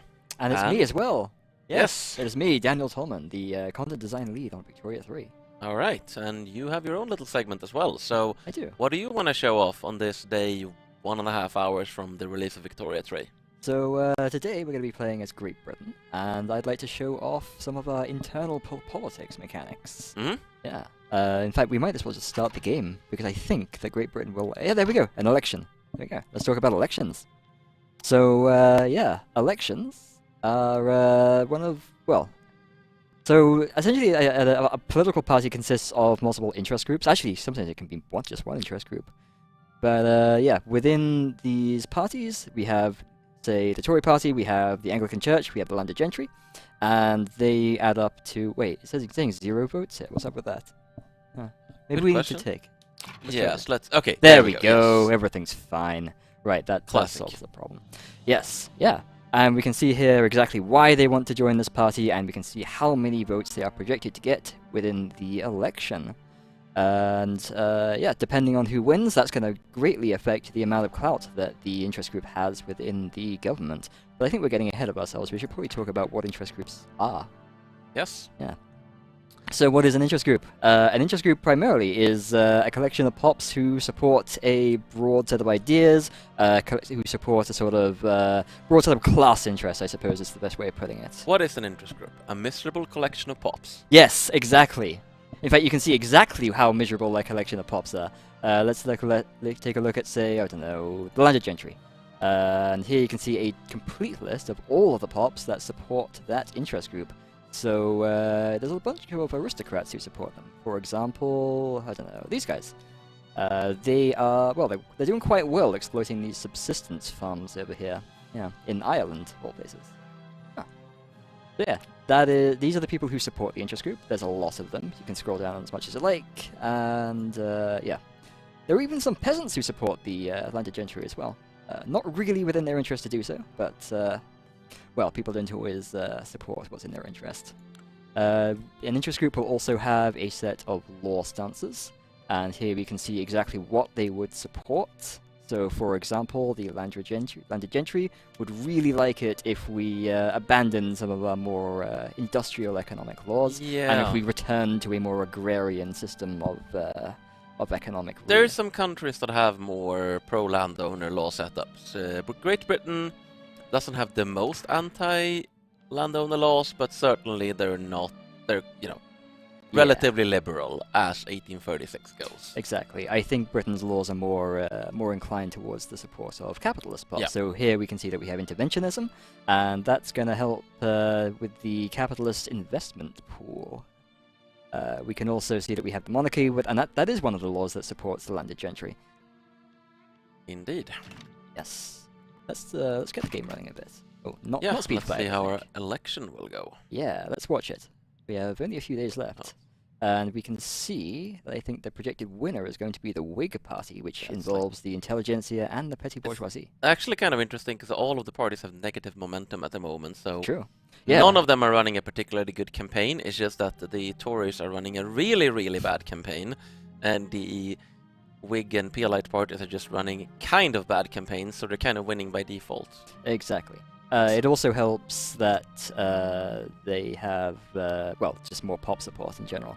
It is, in a democracy, relatively difficult for more elitist interest groups to get a lot of support, but that'll depend on your voting laws. Oh, there we go. Here's the election results. The Whigs won. Yeah, so where does momentum come from? So momentum is initially a randomly defined value, and then that is modified primarily by the popularity of the interest group leader who runs the party. So it really, really matters who is running each party in terms of how competently they can run an election campaign. Yeah, I think there's events as well that can influence. Oh yeah, momentum, of course. Right? Yes, and whilst the election is going on, that was a very short one because it was right at game start. But usually you would have a couple of events that would influence the momentum of the various parties throughout the election. Like you might have political scandal, or someone holds a particularly successful speech. I'm just throwing out examples of what these events could be. Those are both examples of events that exist, in fact. Yes. Yeah. So we can see here that the Whigs have, they've won a pretty decisive victory here. Mm-hmm. The intelligentsia, as a result, have ended up with quite a bit more clout than they had before. Yeah. Very nice. So we can see exactly what they're getting from what they got. So we can see that they have 2.46 million more political strength as a result of, essentially winning that election. Yeah. All right. Let's pass a law. What Let's law pass should a we law. pass? Well, what of laws do the Whig Party want to pass? Because they're the winners by not screwing up as badly as everyone else did. Let's see. Well, apparently we could pass censorship, but I'm not sure that that's the way to go. I mean, what's our... I think they would support us becoming a presidential republic. Well, that's a good way to get a civil war. It isn't it? Let's do it. All right.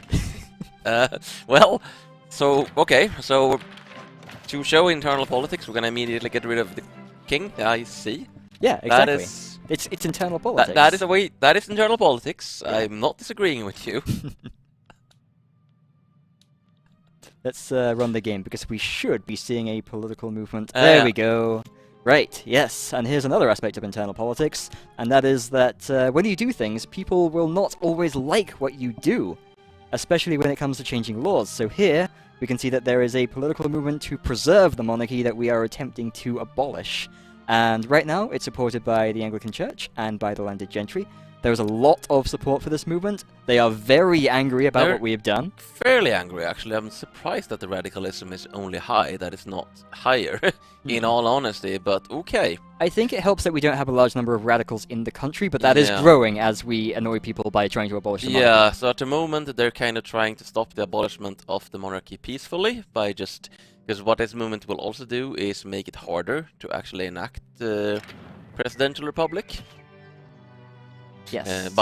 Because we have this whole checkpoint system and whatnot, and I think, we have about more than a 50% chance of just stalling because of the opposition of these interest groups. So, we'll see, and they might just get angry enough to start considering less peaceful means of keeping the monarchy. Exactly. Because the government principles is actually has a modifier that makes people generally care more about it, because it's kind of a big deal to say, hey, we're getting rid of the monarchy, or hey, we're getting a king. a king, everyone. And it's Yes. like, we've been a republic for 100 years. People care king. about these things, yes. You can see exactly what is causing these chances as well. So here we can see that our success chance is coming entirely from the intelligentsia support of the law, and we can see that it's stalling largely because, well, it's the political movement primarily, but it also really doesn't help that the king is not a huge fan of this republic idea. Are you saying the king doesn't want to abolish himself? It turns out that the king is In favor of the king. Is in fact in That's- favor of the king. that's weird. He's a royalist fellow. Yeah, I believe his Oh. heir might also be moderately royalist as well. Oh no, in fact the Princess Victoria here doesn't really have a very strong opinion about the monarchy. Well, alrighty then. Yeah. It would probably be easier to do this under Victoria's reign, but it would still not be easy. In fact, it would still definitely cause a civil war. Yeah. Yeah. So what will actually happen to Hanover if we manage to do this before the king dies? Ooh, I would imagine that they would immediately become independent because without the king around. Yeah, we don't have, because we have a personal union with them, so it will just break immediately. Precisely. Yes. Well, that's one way to solve the Hanoverian inheritance. It is, isn't it? Yeah, and we have this journal entry here that it essentially just tells you that once Victoria takes the throne, the personal union with Hanover will end because historically they had very, very different laws of succession. Okay, so I guess we'll have to see who takes over to know how we're gonna rename the game if this succeeds. Yeah, because Victoria can die before she ever actually takes the throne. I mean, I'm more like you're abolishing the monarchy, you know. Oh, that's So true. I don't think if you succeed, we're not gonna have a Victorian age. Regardless, we might have a very brief Victorian period. Right. Yes, it might. Moment. The Victorian moment. Yes. Yes. Yeah, So- I think if we enact presidential republic, I think it might end up being this guy who ends up being the president, Mr. William Lamb here. Mm-hmm. Very possibly, anyway. And He's an arrogant man. He's a pretty good diplomat, though. Mm. He enjoys reform. Yep, he Yeah, thinks that, he sure enjoys reform. he thinks that some people should have rights, but not everybody, and that women should have some rights, but not a lot, and children should go to school. Children should go to school. I'm not in But favor who's of gonna that. work in the mines? Precisely, it doesn't make any sense to me. How is he going to fund this ridiculous economic plan? Oh, we have also accepted the whole the opium wars thing, but I think that I think we'll just ignore. We'll that have. for now. We can try. Yeah, I think we have more significant concerns than dealing drugs right now. Yeah, we're trying to abolish the monarchy. Let's see. We don't need the industrialists. What are they going to do for us? Abolish the monarchy? Do Oh they- wait, no, they're not. No, I no, don't they're not in believe the so. government. No. Their leader is a market liberal, Mhm. and I don't think that they have any particular... No, they don't. thoughts It's on the this? intelligentsia that's all about them republics. Exactly. Yeah, it seems like they just don't care at all. And this is Mr. Robert Peel, shockingly a member of the Peelite Party. Mm. Yes. Wonder how they got Like- their name. I would like my own party, please. What are you gonna name it? It's the me. The me party. I would definitely do that. The Tolman party? Oh yes, absolutely. Okay, yeah. Tolman party or Tolmanite party? I think it would just be... I think Tolmanite's pretty good, actually. don't Yeah, know. let's go with that. All Yes. right. We should research something. How about... I don't know. Nationalism. That's a good one. Yeah, because if we do that, then we can start mashing Canada and Australia together. Yeah, we could also serve East to West, apparently. We absolutely could do that. Why not? Oh yes, because it costs 1,000 bureaucracy. Right. Well, yeah, let's not do that then. Can we cancel that? I have no idea. No, we can't. Oh well. It's fine. We're going back. Okay, so for this internal politics stream, we're showing you how to absolutely not do internal politics. Right, yes. You begin by destroying your country's bureaucracy by surveying the Suez, and then also... You might want to panic build some government administrations. yeah, we might very well want to do that. Actually, what production methods are we using down here? We should be we're using using the the best best ones, ones. yeah. Right, okay, let's build some more. Let's panic build. Panic build it is. Yeah, we can build pretty quickly. We're Britain. That's it. That's only making our budget issue worse. Oh dear. Yes, but that it's- balance. But it might mean that we recover at some point, as opposed to going bankrupt for sure, so... It'll be fine. Yes. The budget can take it. You can always tax grain. Oh, that's a good idea. There we go. That helped. It didn't. Not very much. That barely helped at all. Okay, so... So I'm trying to establish the platform of the Tolmanite party here. So it's fiscal responsibility. Fiscal responsibility, yes. Tax grain, abolish the monarchy. And yeah, okay. Oh, and child labor. And child labor. Yes. Well, you have my vote. Thank you. I'm sure there are at least 5 people who will vote for me somewhere in the world. But we have a lot of influence that we're not using. It's one of the only capacities that we haven't absolutely tanked because of our terrible policies. Let's improve relations with somebody. Oh, I don't know. How about oh, we should actually be improving our relations with our colonial subjects if we want to mash them together, which we do. So let's do this. Let's focus on Canada. Oh, and it looks like Brazil won their starting war. Yep. That's nice. Goodbye, Graupower. And that's all the influence we have. There we go. Oh, we have very bad relations with both Upper and Lower Canada right now. That is an historical thing, actually. They had a small revolt slightly before the time period. Well, some rough times. Yes, indeed. I don't think it's terribly likely that we'll succeed in abolishing the monarchy, but we'll give it a go. Let's speed up. Oh, and there goes Pertini. Oh, no, without Miguel, it's just there's no hope. Yeah. Oh, what's going on here? We have a diplomatic play. It seems like the East India Company has decided to start the Anglo-Sikh Wars. Oh, they're starting them early. They are, aren't they? So, oh, we've decided not to really get involved in this because we missed the opening phase. That's fine. Yeah, we need to do that during the opening moves phase, otherwise we don't get a chance to... That's because we're their overlord. Yes. But in this particular case, we're not obligated to support them because they're doing an offensive war. Exactly. And typically it would be the other way around, that you actually can't join a war in the opening moves phase, you have to wait until until this phase. Escalation is continuing. I wonder if anybody else will decide to join in. It might very well be that China might take issue with this, but we'll see. Maybe. They're on the fence at the moment. Yeah. I think if we had joined, I think that would have made it a lot more likely that France would get Yeah. involved as well, because France don't like us very much. They don't. They are antagonistic and cold. Yes. Yeah, in fact, let's make that worse. Let's stop doing this, and let's... Oh, we need a lot more influence to do that. Never mind. I can always just expel their diplomats. Yeah, for we'll just particular expel reason. them. This won't benefit us in any way, but I just want to. There we go. The Suez Service. This is strong leadership. Yes, I'm really good at this game.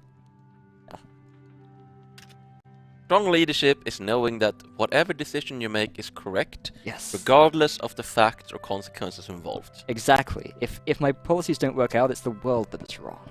Absolutely. Speaking of unhealthy economy, low market access, isolated state regions, expensive government goods, high tensions. Yeah, things are going really well. Brazil wants a trade agreement. Why not? Oh wait, no, Brazil has slavery, don't they?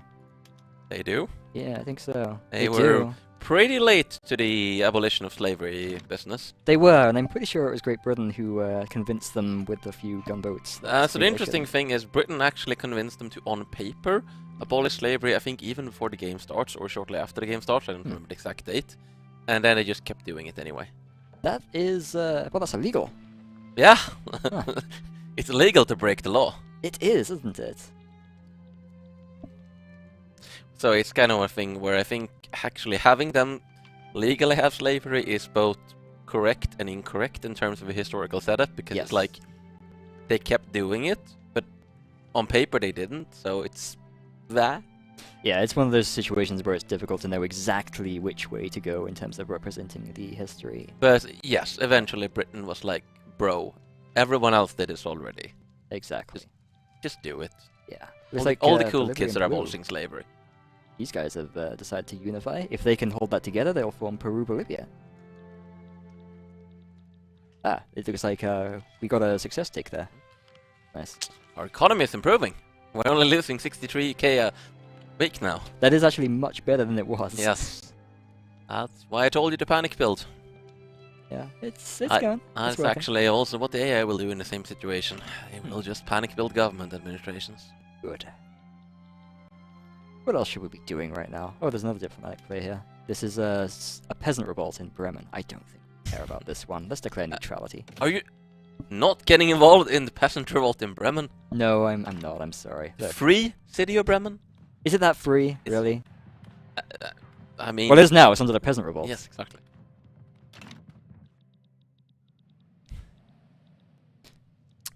Okay, so next? what will be your next policy decision, oh great leader? Oh, good question. What can we do with our authority? Oh, we're already using it to tax grain. Do we really need to tax liquor? I don't think we do. I think that's excessive. Yeah. We could tax clothes. We I do think could. people are wearing too many clothes. They are wearing a lot of clothes, but we might have enough for a decree, maybe? Oh, we do, actually. Yes. Can we do harsh treatment or whatever it's called I these don't think we days? have turmoil anywhere. That's not really the point. No, Violent but you can suppression. only actually use it where there's turmoil. Because Oh, I see. yes, right. I'm sorry, you can't. You can't just shoot people for no reason. You have to shoot people for a tangential reason, at least. This is completely against the platform of this Homonist party. Well, maybe we can do a different decree. We have low market access somewhere, right? Yeah, Lancashire is at 98%. We could build a railway there, but since we're kind of panic building government administrations, it might be easier just for now to do some road maintenance. We have actually made some progress on enacting presidential republic. We're up to We have. 32% now. Doing pretty good. Yeah, plus 10% there from a successful debate. Oh, it wasn't an advancement, it was a successful debate. Right. Because the debate checkpoint, that could either be positive or negative depending on, well, either random chance, or you may get an event where you can decide how you want to deal with it. I'm just surprised there's no revolution organizing yet. Yeah, me too. Although the radicalism has gone to very high, Uh-huh. it is growing. I do expect that before we pass the law, we might have to deal with a bit of an issue. Uh-huh. Yeah. What else is going on in that country? Oh yes, we have some colonies over here, which are well, they're generating some turmoil. Let's ignore that. Tools and iron are expensive. Could we fix that? I think we can. Let's import some.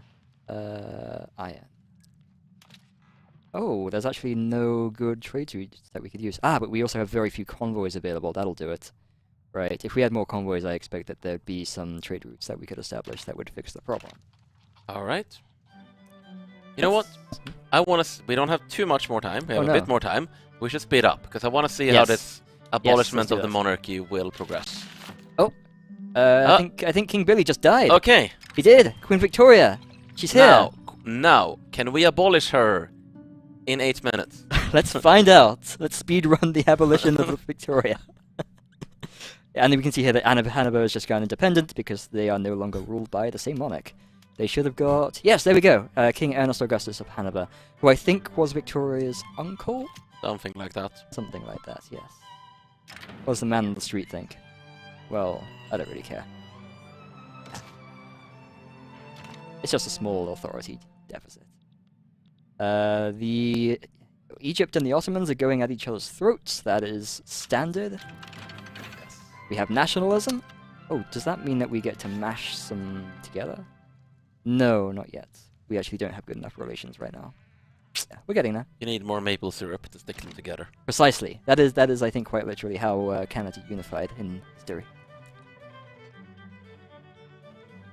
Right, come on. Go faster. Is there anything we could do to Radicalism speed is up this to up? extreme. It certainly is.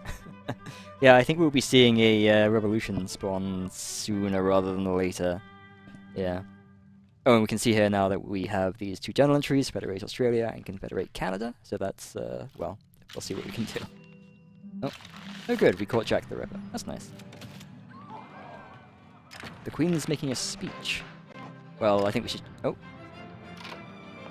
So what's going on here? A roaring speech in an attempt to forestall the progress of becoming a republic. Alright, so she does in fact have an opinion about this. It appears so.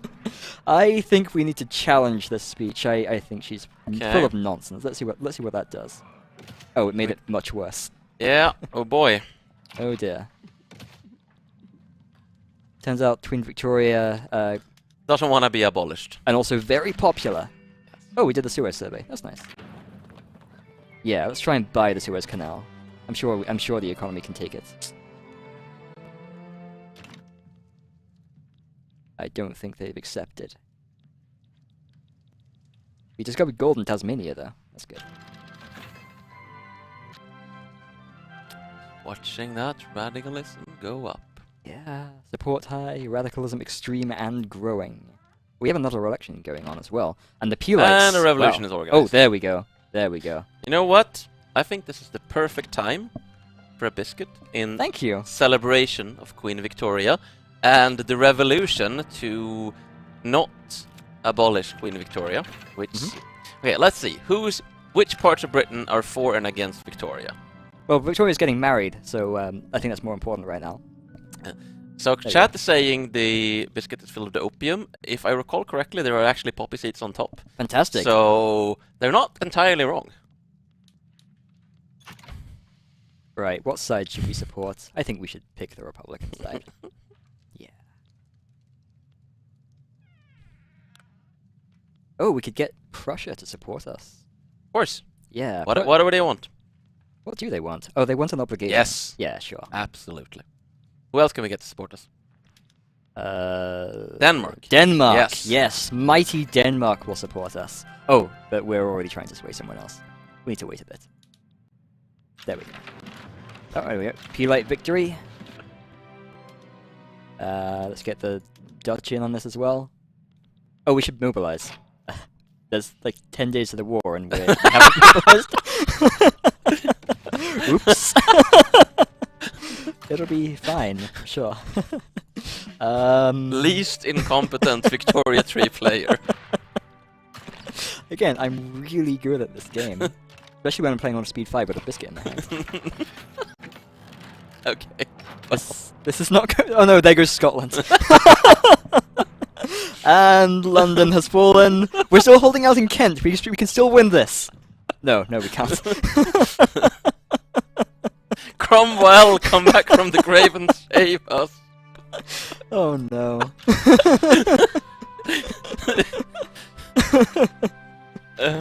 Oh.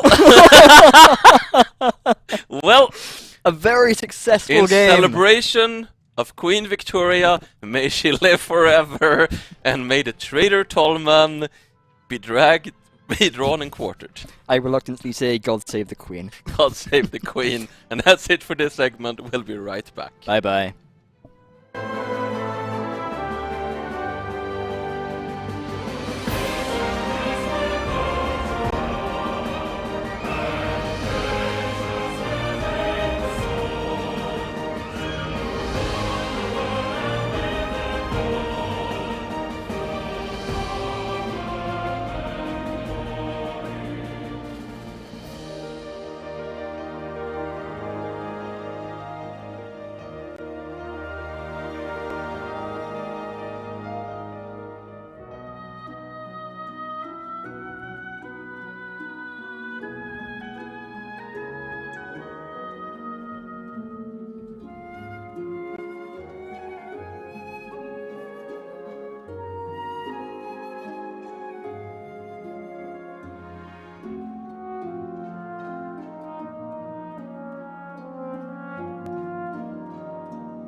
Hello. Hello! So- I'm back.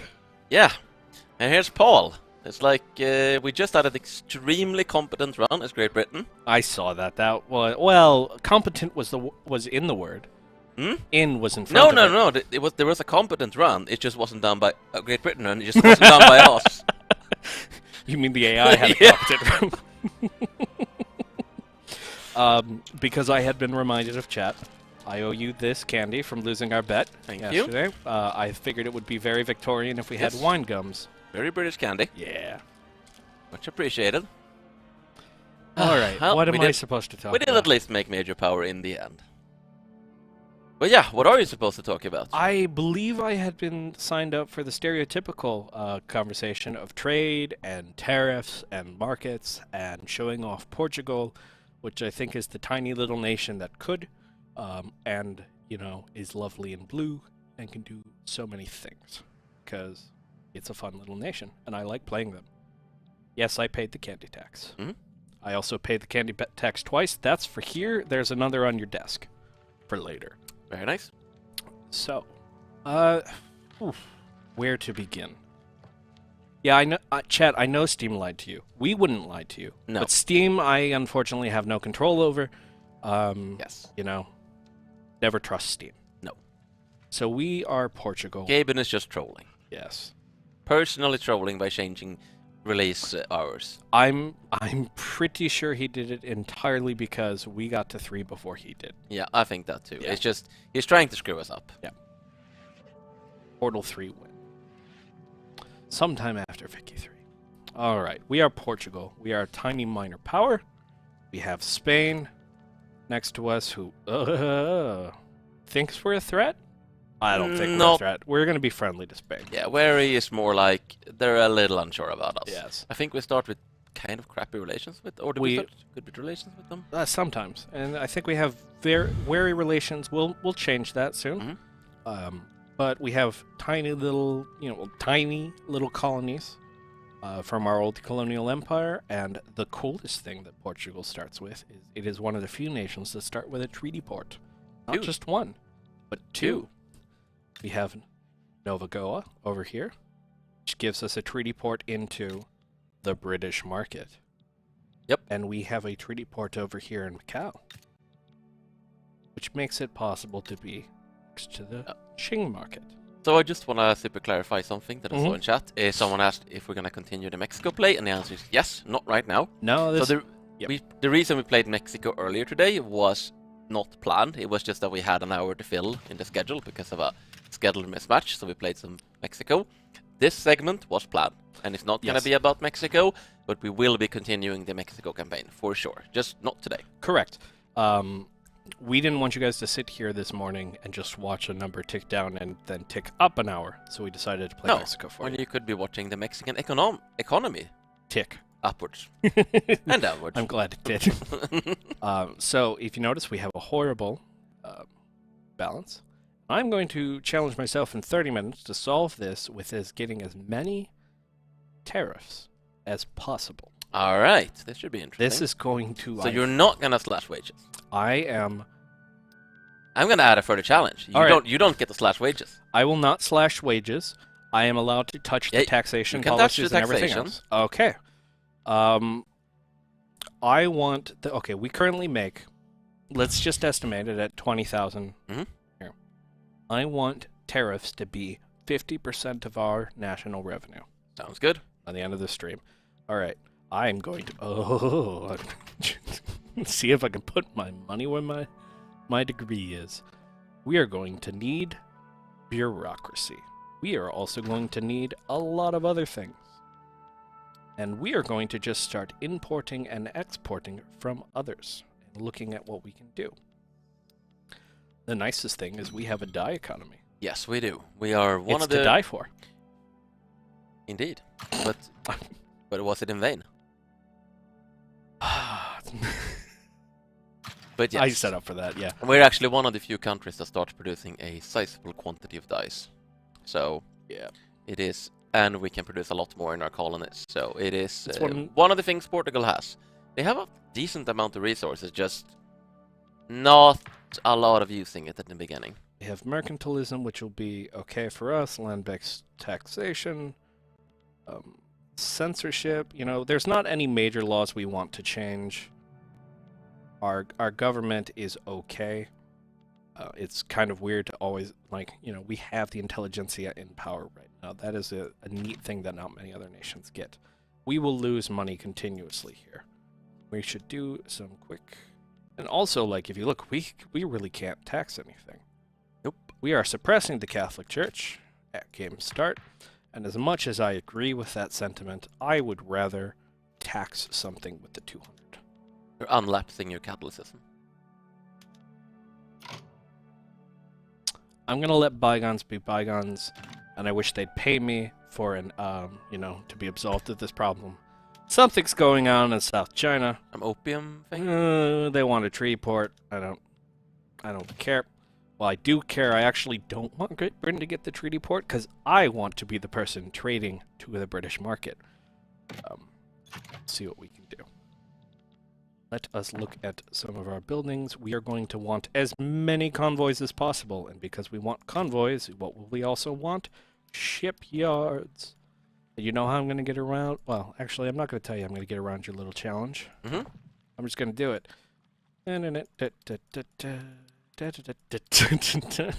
We are disbanding the army.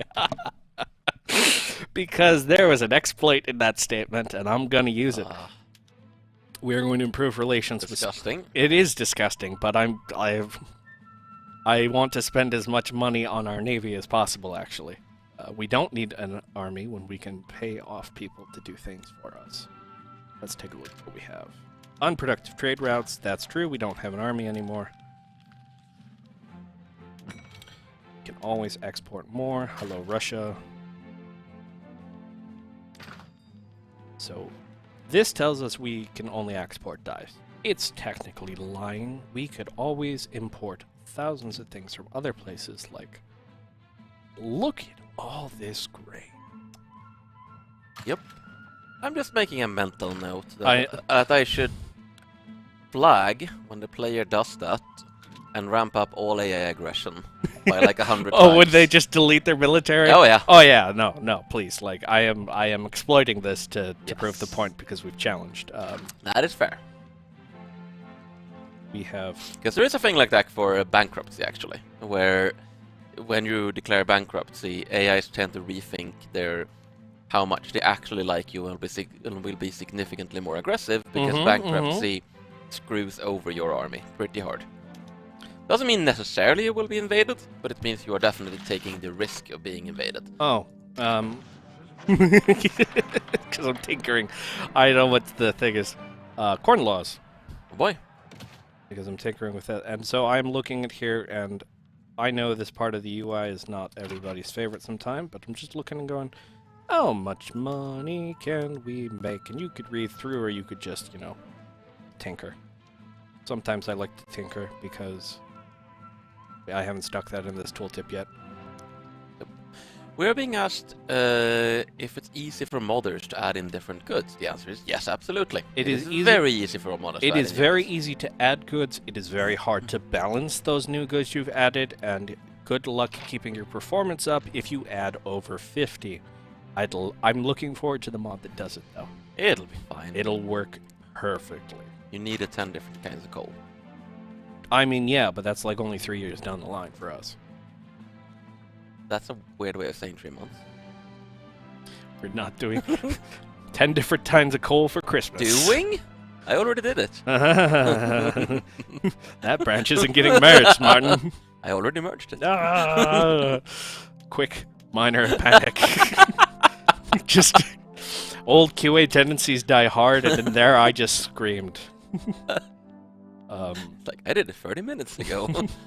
He's been doing it on the other monitor when no one's been paying attention. We're gonna make sure we get as... So we're focusing as much of our economy onto civilian shipbuilding as possible. Like, even though I can make money making man of wars, like, I want convoys. You want man peace. We need convoys. We need convoys. We need convoys. We're going to need convoys and bureaucracy, and that's just about it. We're going to need wood. We're going to need wood from multiple people. Yeah. We're losing taxes, this is acceptable problems for now. We are actually not doing a lot of construction in the fun way. We probably should throw a construction industry there. Yeah. Oh, we have... Oh, no. I need naval bases. I need man of wars because I have naval bases. No, it's fine, game. You're not wrong. Just frustrating. So no army, just a navy. Yes, we are going to keep a navy. I will not diminish a navy. I will at least give you that. We know you delayed the release button for more Twitch views. I'm not the one who hit the button. Gaben is the one that hit the button. Yeah. Want to complain, go complain to Gaben.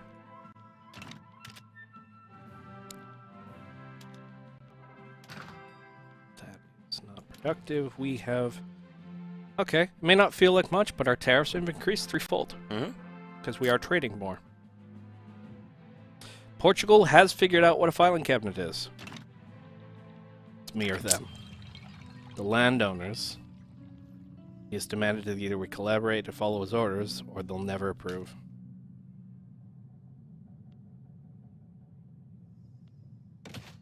What a ridiculous thing to demand. We are going to go down and go for Central Archives isn't bad. I am not sure what I want here, actually, because I have Stock Exchange, which is wonderful for trade route competitiveness. You know, like, it's already helping a bit there. We've gained about 1,000 to 1,000 in tariffs just from that. What we probably want... a lathe? Or just banking if you want more money. I mean, I want more money, but I have more money. Yeah, okay. Yeah, more money. We're probably going to go into debt a bit. Positive bureaucracy, slightly positive money reserves, you know, a small amount of construction. It does help not having an army, I guess. We don't have an army. We have a pocketbook. It's more powerful than an army. Everyone would look at the Portuguese army and be like, I can take that. But it'd go, do I want to harm all this trade? No. Import porcelain. Don't get any good supplies of that. Clothes. Just, again, to clear up this little misunderstanding, there has been no delay of the game. We are not, first of all, delaying the game by 2 hours would serve no actual purpose. Releasing the same version regardless. The game was always planned to come out in 45 minutes. There has been a mix-up about the exact time on Steam, possibly in other places, but that was just a mix-up information that we are releasing in about 45 minutes, and that has always been the plan. I agree with Nixie Tricks. Time zones are witchcraft. Yes, time zones are in fact witchcraft. So blame time zones and blame Gaben. And let's see. Let's export some clothes. Let's export some coffee. And okay.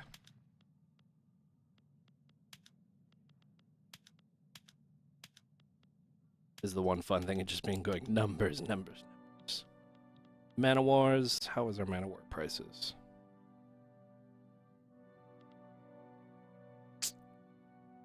Yeah, will you make any good tariffs from that? No, not really. So here's the fun bit. I'm going to export wood to other industries. I'm going to go here and I'm going to go...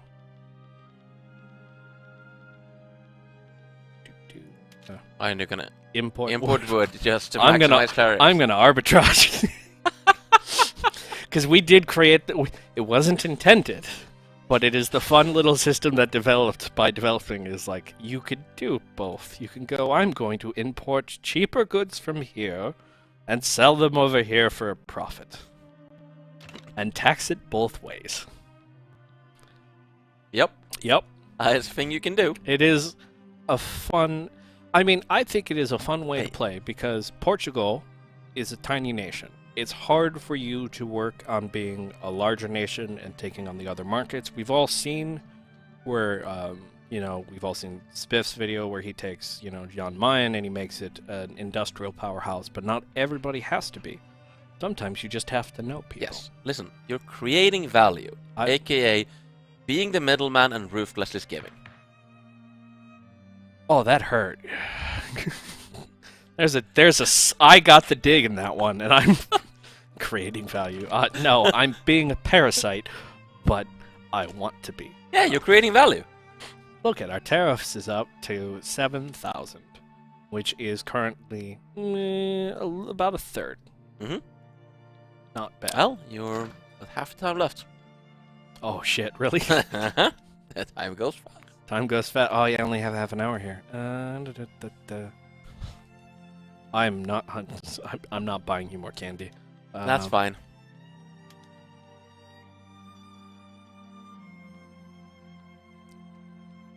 The only thing on the line here is your pride. My one, I have no dignity. Mm-hmm. Two, we have tariffs in the game. I don't have to do anything else to be prouder. That's fair. We have tariffs in the game for release. I wrote that paper. Please, sir, can I have a better tariff system? It was right after we were like, no more reworks of economic things. Yeah, there was some... You're right, there was some Gotland guy who came and just rewrote the whole trade system. Yeah, you... What, some what? There was some guy who just came and rewrote the whole trade system. Yes, remember, you came to me and said... Yeah. I was still QA lead at the time. You said, Paul, I want your answer. I want both the economist answer and the QA answer. And you turned to me and you went, I'm going to rework the trade system. Or not the trade system, the market system. And I went, okay, which one do you want first? You went economist. I went, yes, hell yes, let's do it. QA screamed. Just screamed loudly across the floor. But no, that wasn't me. That was Martinez and Vardos. I see we've taken to mispronouncing everything. No! That was my evil Spanish twin, Oh, who also doesn't know how to pronounce his own Spanish name. why does your evil Spanish twin have marriage access? Well, I don't know. Asher Techlates, I guess. Funny enough, we are out of paper. We need more paper to be able to fund our trade. Turns out we're trading things and we're actually just writing on the boxes because we're out of paper. And that is bad. So we will go in here and build a few paper mills for our own country. Go up the speed because... Inside each of us are two people, one with an economics degree and one with QA experience. Both are depressed. I loved all the videos are like, does that dev know that his name is the shorthand for depressed in Portuguese? And I go, do you know that I am? Like, 30%. Mm-hmm. Getting close. Mm-hmm. See if you can make it. Oh god, I just put my money where my mouth is, you know? Are you importing opium? I should be. Yeah?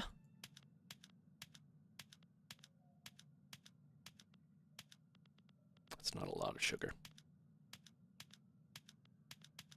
What I'm doing here is I'm actually looking for large amounts and I'm going to try and make money wholesale.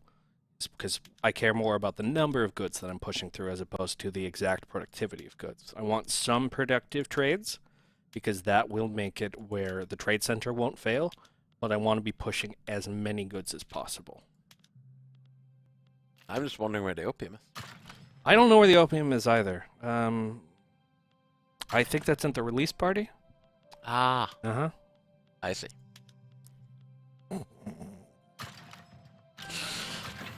Oh, could you imagine? That would be so horrible. And also so not. How Hey, 10 minutes. Will you make it? I don't... Won't you make it? I don't know. That's a wonderful idea. Give me a university. Booze. That bureaucracy. I did just look up. Please stop. We can't manage any more trade travel. Well, here's the thing. It gives you tax waste, but you don't care. Baby, my economy's running on tariff money. I don't care. I do want to point out that,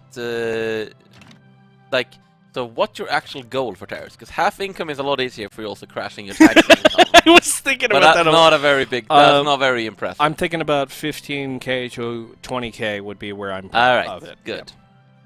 Yeah. And this comes down to, at this point, just getting buildings built, getting the bureaucracy system up and running,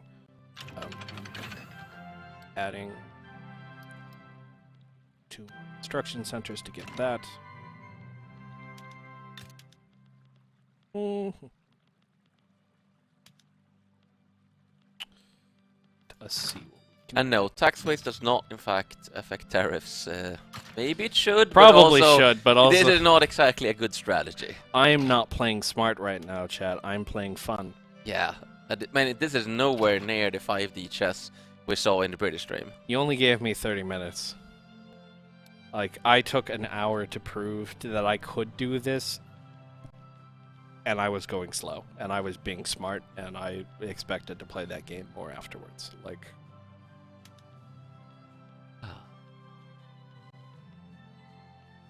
but also the AI is probably fighting me a bit with all of this. Oh boy. Oh, come on, game. I mean, The do one more trade route. No, I can't actually. It's convoys that are causing the Ah. problems. Oh. I am out of convoys. I need more convoys. Fortunate. How unfortunate. I don't need that for convoys. I need ports for convoys.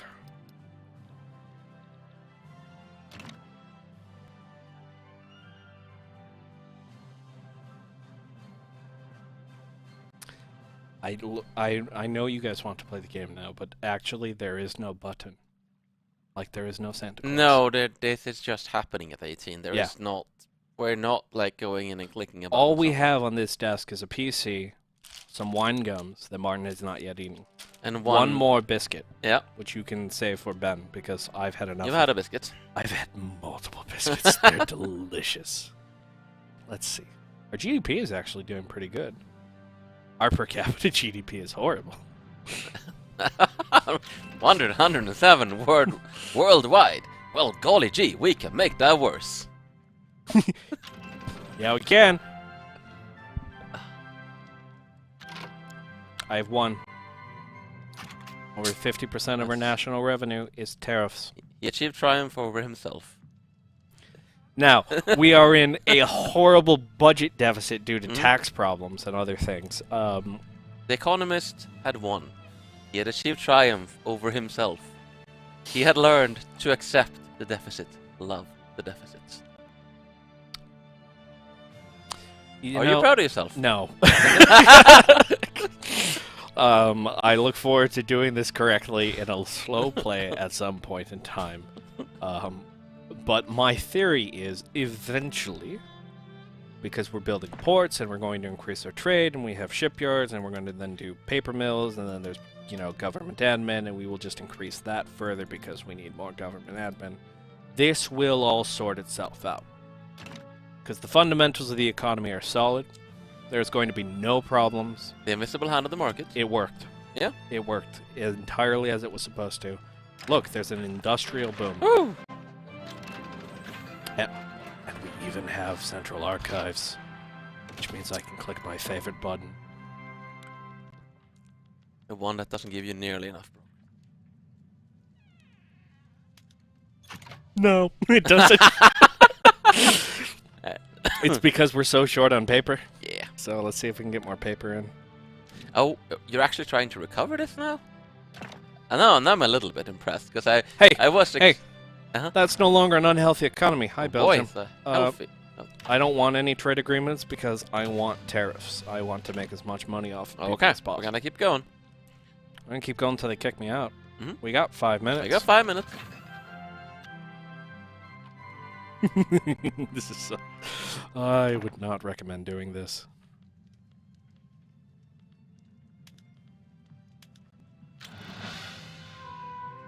We have an air. Let's take a look at our... Wait, where's our air?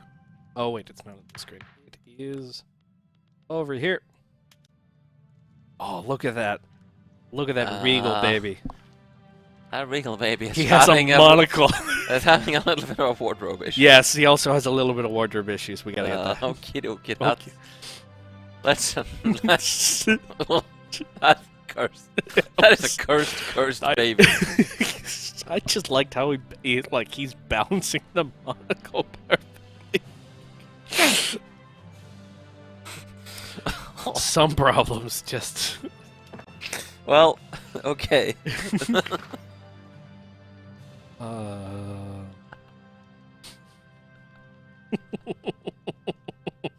I have no further comment I have to that. many questions, but I'm just going. No, you have many questions, but nobody has answers. No one has answers. It's like big head mode all over again. Oh. I blame CK3. Okie dokie. Right. I am not actually sure. Well, 20% taxway should solve this problem. You had a paper you need now. I should have more of them. Going off of. Let's see. Government admin papers going down. Yeah. Just So it's about base price. So at Right. this point, it's government admin that is causing it. Right. We'll give credit to the industrialists, even though they did nothing. What about the petite bourgeoisie? I will never give credit to the petite. It'll be a cold day in Sweden. That's fairly often. No, it isn't.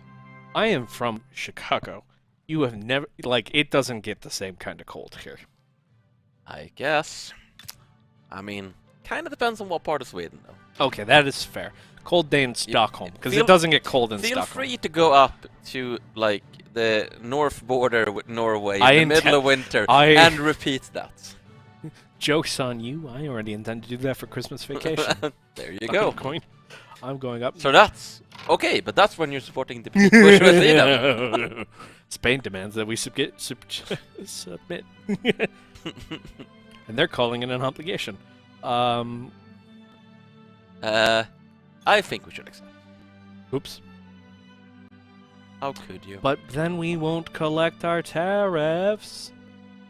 Would be funny. It would be funny, but I refuse. I want tariffs. So what do they think about us now? You know Spain, what- I mean. Spain? Future problem. Strangely enough, They'll protect they're us. just All right. they just think we're misguided. They can get mad and switch to domineering if you refuse to demand. But They it's can, not, but it didn't look doesn't always happen. like. All right, well, we're gonna start paying off our interest with some higher taxes, because that is the big thing that is causing all of our costs. That in construction. But that tariff is about 22, 23. It shrunk slightly because we've fixed our tax problem, but I still think that's fairly significant. That's It is a nice amount of tariff. that is double everything else. Yeah, not half your revenue though. Not at the moment anymore. Things change. I didn't say I had to maintain it. I said I had to hit it. That's fair. We're gonna get the Queen of Monument. That's also because I've upped taxes to the highest rate possible to try and pay off debt. If I wanted to be like, hey, it's perfectly fine, I would just go here and say, look at that, my tariffs are 3 times my consumption taxes, because there's truth and there's statistics. There you go. Yeah. All right. All right. Shall we end this and It then go is. into the final segment before release? Mm-hmm. Sure. I will vacate and let someone else pop in here. Yes. Benjamin will be joining for a 30-minute Q&A and countdown, and just, yeah, nothing particularly planned besides answering questions and maybe rambling a little. I'm gonna go hyperventilate in a corner. I love hyperventilating in a corner. I'm gonna go be nervous in a corner somewhere. Have fun. All right. See you all.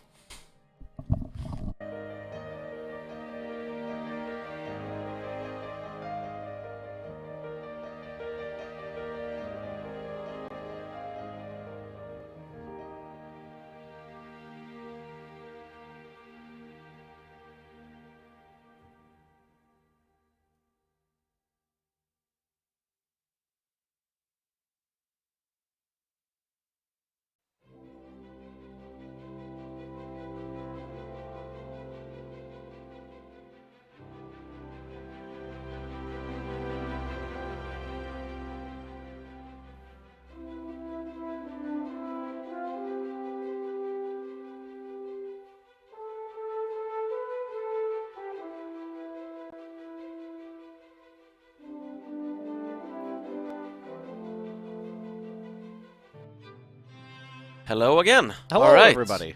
Final segment. 30 minutes until Yes. Victoria 3 actually releases. We are almost there. 30 more minutes. We'll be getting live information from our team, by the way. So as soon as it's actually live, we'll give you a big thumbs up. That's not the right thumbs up. Then we'll go away and let you play the game. Yes.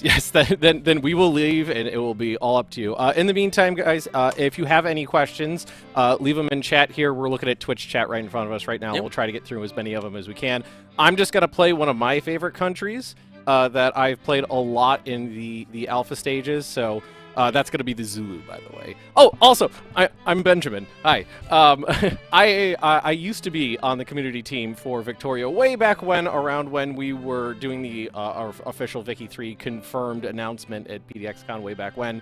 But since I've moved on and now I'm in charge of these streams, the tech and the stream stuff. But I'm available and hanging around. Normally I'm behind the camera, but let's hop into some Zulu and answer some questions. Cool. And we will not be focusing so much on the Zulu playthrough now.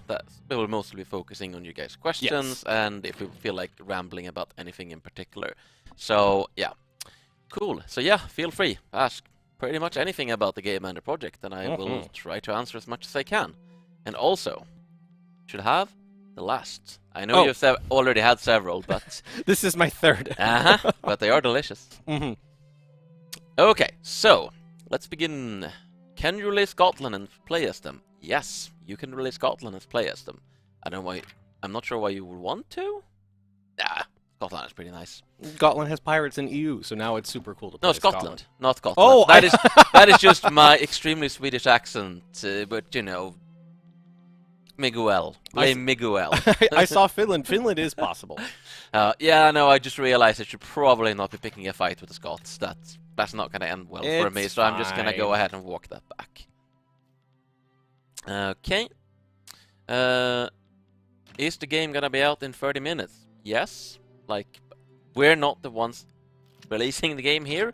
That's going to happen without our direct input, but it should definitely be releasing in 30 minutes. Yes.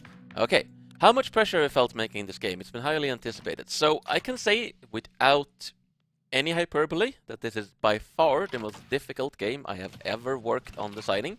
I'm not gonna say either that, like, you know, I'm the game director, this is in many ways my baby, but I also have to acknowledge that I have an entire team. I have a lot of, like, I have super competent designers, I have Mikael, my lead designer, I have all the other people, and just this has been a passion project for a lot of people. It has been a complicated game, both in terms of living up to the franchise and figuring out all the systems, the way they interlock, the way the economy is supposed to work, the way everything is just supposed to feed into each other. And I am incredibly proud of what everyone has managed to accomplish, because at some point it did feel like, you know, are we ever actually going to pull this together into a fun game? But I really believe in the idea of Vicky. I have wanted this game forever, pretty much ever since I started playing Paradise games, because, you know, I played Victoria 1, I played Victoria 2, I love these games. But a game where building things, where like managing your economy, doing the politics and your internal management is just front and center, and everything. That is, in a lot of ways, the other Victoria games to a degree. But I feel my vision for Vicky 3 has always been that this should be what the game is really about, and I think that's what we've accomplished. So, sorry for my impromptu little speech, but that is how I feel. Oh, and okay. now you can comment nothing on that. Oh no! I'm sorry. While you were talking, I was conquering my neighbors. So. Yes. All right. I just want to say what I'm doing, like, because I haven't actually explained what I'm doing. So I like playing the Zulu because gold has a good chance of spawning down in South Africa here. So usually, if I'm playing the Zulu, what I like to do is immediately go to technology, because they start out with basically nothing. But just hammer on to prospecting, because that gives you the option of finding gold and conquering my neighbors, and just hoping as much gold spawns as possible, and then starting a big world war over South Africa against the UK, because if I can get myself a decent enough navy down here, paid for by all that gold I stole from everybody else, I can keep them away and win some nice world wars. Good luck. Mm-hmm. All right. I don't think I'm going to do that in 30 minutes, but I'm hoping to at least get some gold. Hey. Paul managed to, like, get a lot of tariffs Tolman managed to completely destroy the Britain in 30 minutes. You have some big shoes to fill here. But yeah, so I was asked, like the questions are going quick, but I saw a question about how the end game differs from the early game. If you can get your economy in a state where you're happy with it. So this is actually one of the design goals of Victoria 3, is that you should never just have a perfect state of the economy. There should always kind of be something to improve, to tweak, to fix. Unless perhaps, you know, you're like the tiniest country of all time, but even then you should be able to get technology to improve in the future, to get migrants, etc. So the goal is kind of that you're supposed to have these internal challenges all the way until you decide to stop playing, which might be at the end date in 1936, might be later. But in a lot of ways, what really differs about the end game is just how the economy is taken out by magnitude of scale, because you can activate these production methods. Like in the early game, for instance, it can feel like there's just an endless supply of coal and iron and all these resources in the world. In the late game, if you developed a lot and the AI has developed a lot, you're probably not going to feel that way, because there's just so... The difference in magnitude between the early economy and the late economy is quite immense. Yes, alright. Let's see if we have any more question.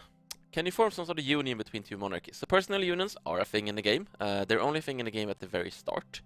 Like, you can't actually make new ones except by possibly by event. Might be something we change at some point, but I don't really know. They were largely kind of anachronistic by this point, and to my knowledge, there wasn't a whole lot of new personal unions going on. And on that note, how's it going for the Zulu? So far, so good. I've started violently oppressing my Protestant neighbors. Yeah, that's a good thing. They were getting a little uppity, but I also started incorporating the state because I need them to pay taxes while they're being violently oppressed. That is good. Can you date Victoria? So there is actually, to my knowledge, an event. I recall having an event while playing where your head of state gets married, so yes, I think so. I think you can date Victoria. Tallman can confirm. I feel like you should be able to. Yeah, you really should be able to. And now we're building some furniture workshops because I need people paying taxes, so they need an income for that. Next question. Can you get more accepted pops dynamically in the game? The answer is yes, if you pass more tolerant laws. So if a pop is discriminated against culturally, you can pass laws that make them not discriminated. And how difficult that be will basically depend on how close they are in traits, like heritage and language, to your primary cultures. So if your culture is Swedish, it's a lot easier to accept Norwegians than to accept, say, Greeks. I know that's horrible, but that is just the way it is. Okay. Oh, and yes, of course, religion plays into this as well, because you'll need to also accept whatever weird Norwegian religion they have, like Lusekoftaism or something. Sell weapons to both sides? You can sell weapons to everybody. Oh yeah, you can sell weapons to everyone. You can be the world's arms industries if you want. No, I can't remember exactly which ones they are, but there are two rules of acquisitions. War is good for business, and peace is good for business. It's very true in this game. Yep. No, that's actually one of the things I was thinking while we were playing Mexico of doing for one of my next playthroughs. Is it seems like ammunition is always something everyone is. Oh yeah, everybody needs angling. bullets. Everyone wants bullets. So I've been thinking taking a country and just being the world's bullet factory. Mm-hmm. That's very taking profitable. suggestions for who to make into the world's bullet factory. I like Sokoto. Sokoto as the world's bullet factory. That seems. No, there's a reason. There's a reason. Okay. There's a reason. Go, So if you go pop down to Sokoto. Right here, you have two of the things you need. You need iron for making explosives. It's one of the input goods for that. Yep. And you need lead. That directly goes into making ammunition. And while you don't start with it, right there is sulfur. Yeah, not a lot of it though. There's not a lot of it there, but it's kind of spread out in the local region. So it's not super hard. There's a ton of it right there. So the key is to get enough sulfur before the French get in this region. So as Sokoto, you have two of the goods you need, and you can get one pretty easily through some early conquest in this direction, and then you're set. You could just crank. I have a counter proposal. 2 Sicilies. 2 Sicilies. Because of Sicily. Because of Sicily. I've actually played 2 Sicilies before. Because so they have... that's not even everything. Check the state traits. They have potential for 100 sulfur. And they have... Oh, yeah. Yes. You can, if you so desire, just turn Sicily into the world's biggest sulfur mine. So we have the iron. I'm not sure they have the lead, but you can probably get it somewhere. There's no lead in this region.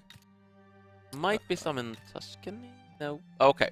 Maybe not. Well, the quest goes on for the best country for just making bullets. If I remember, Venezuela might not be too bad either. We got lead there, or not lead there. I mean, yeah. There's lead in Peru. I know that.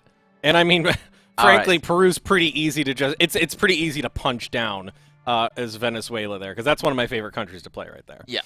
Okay, let's get back to questions, so we don't spend the entire half hour just talking about who can produce the most bullets. Although that would be very thematic. Mm. Okay, so let's see. Can your country's religion change in the game? Short of events? No. At the moment, there is no mechanic to actually change your country's primary religion. Gold has a chance of spawning. Does that mean the map is not fully static and there's random elements to it? So the way it works is where gold, oil, and rubber, which are the discoverable resources, can appear, is scripted.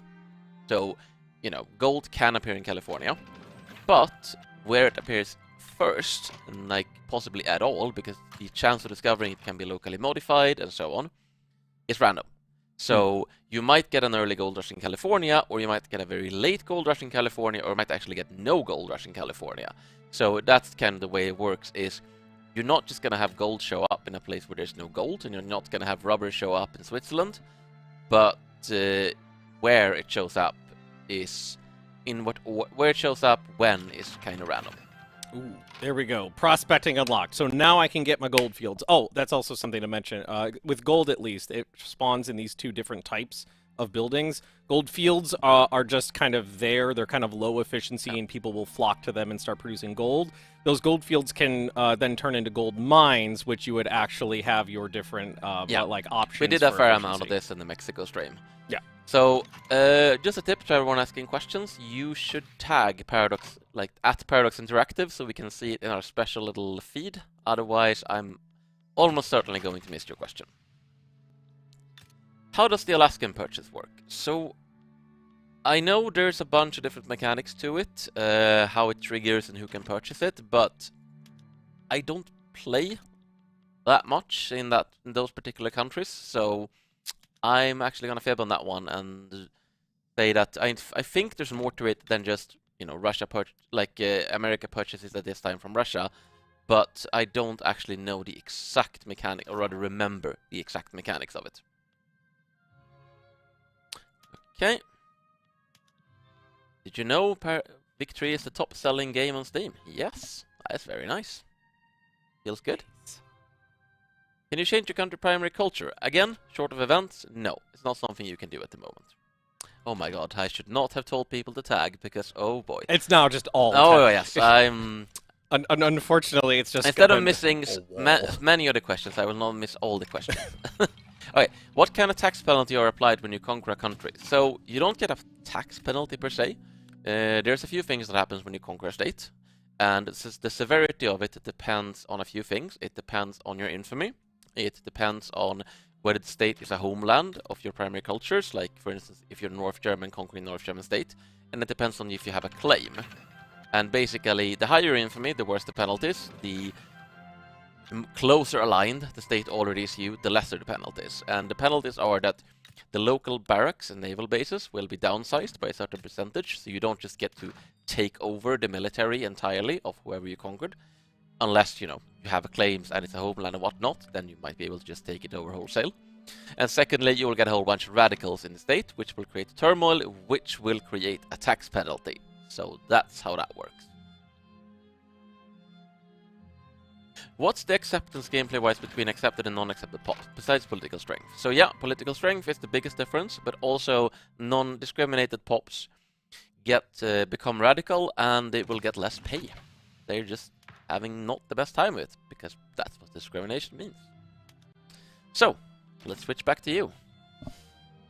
Oh, I'm sorry, I was completely engrossed with what I was doing.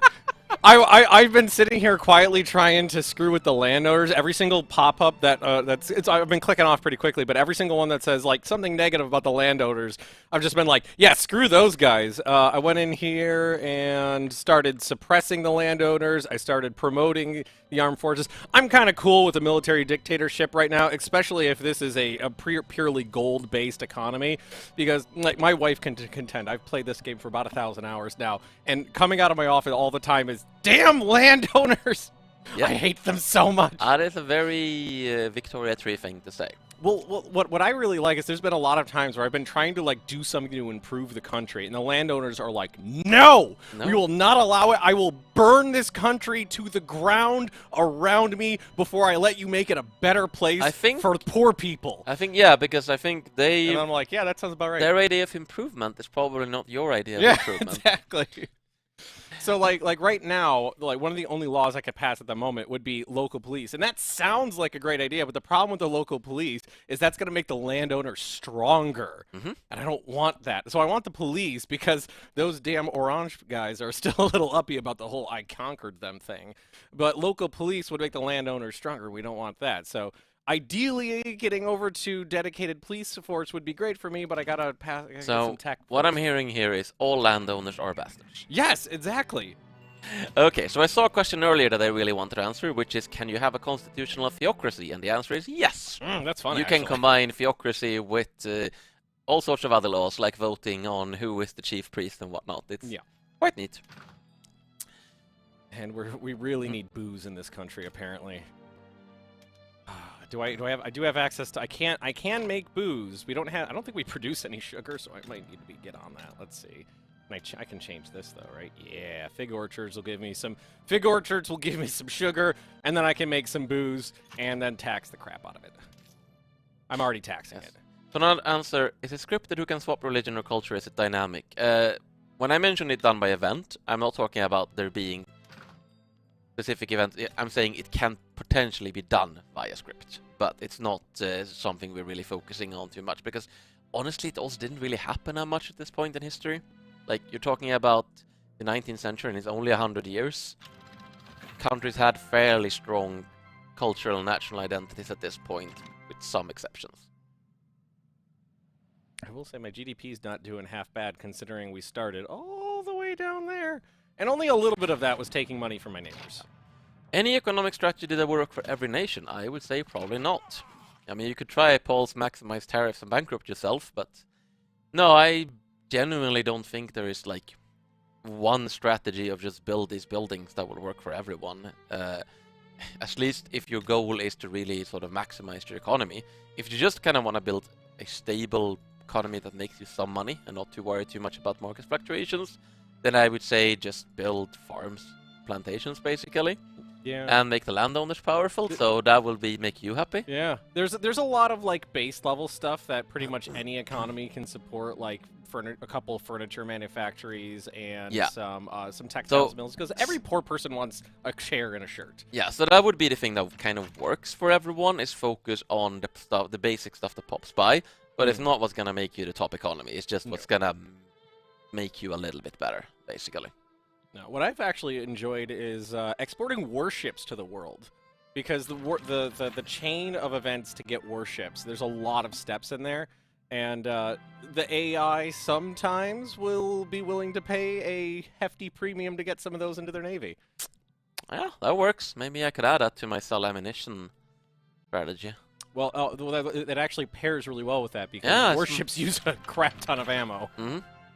Once you get past, like, ironclads, the ammo consumption on those goes up by a lot. Yep.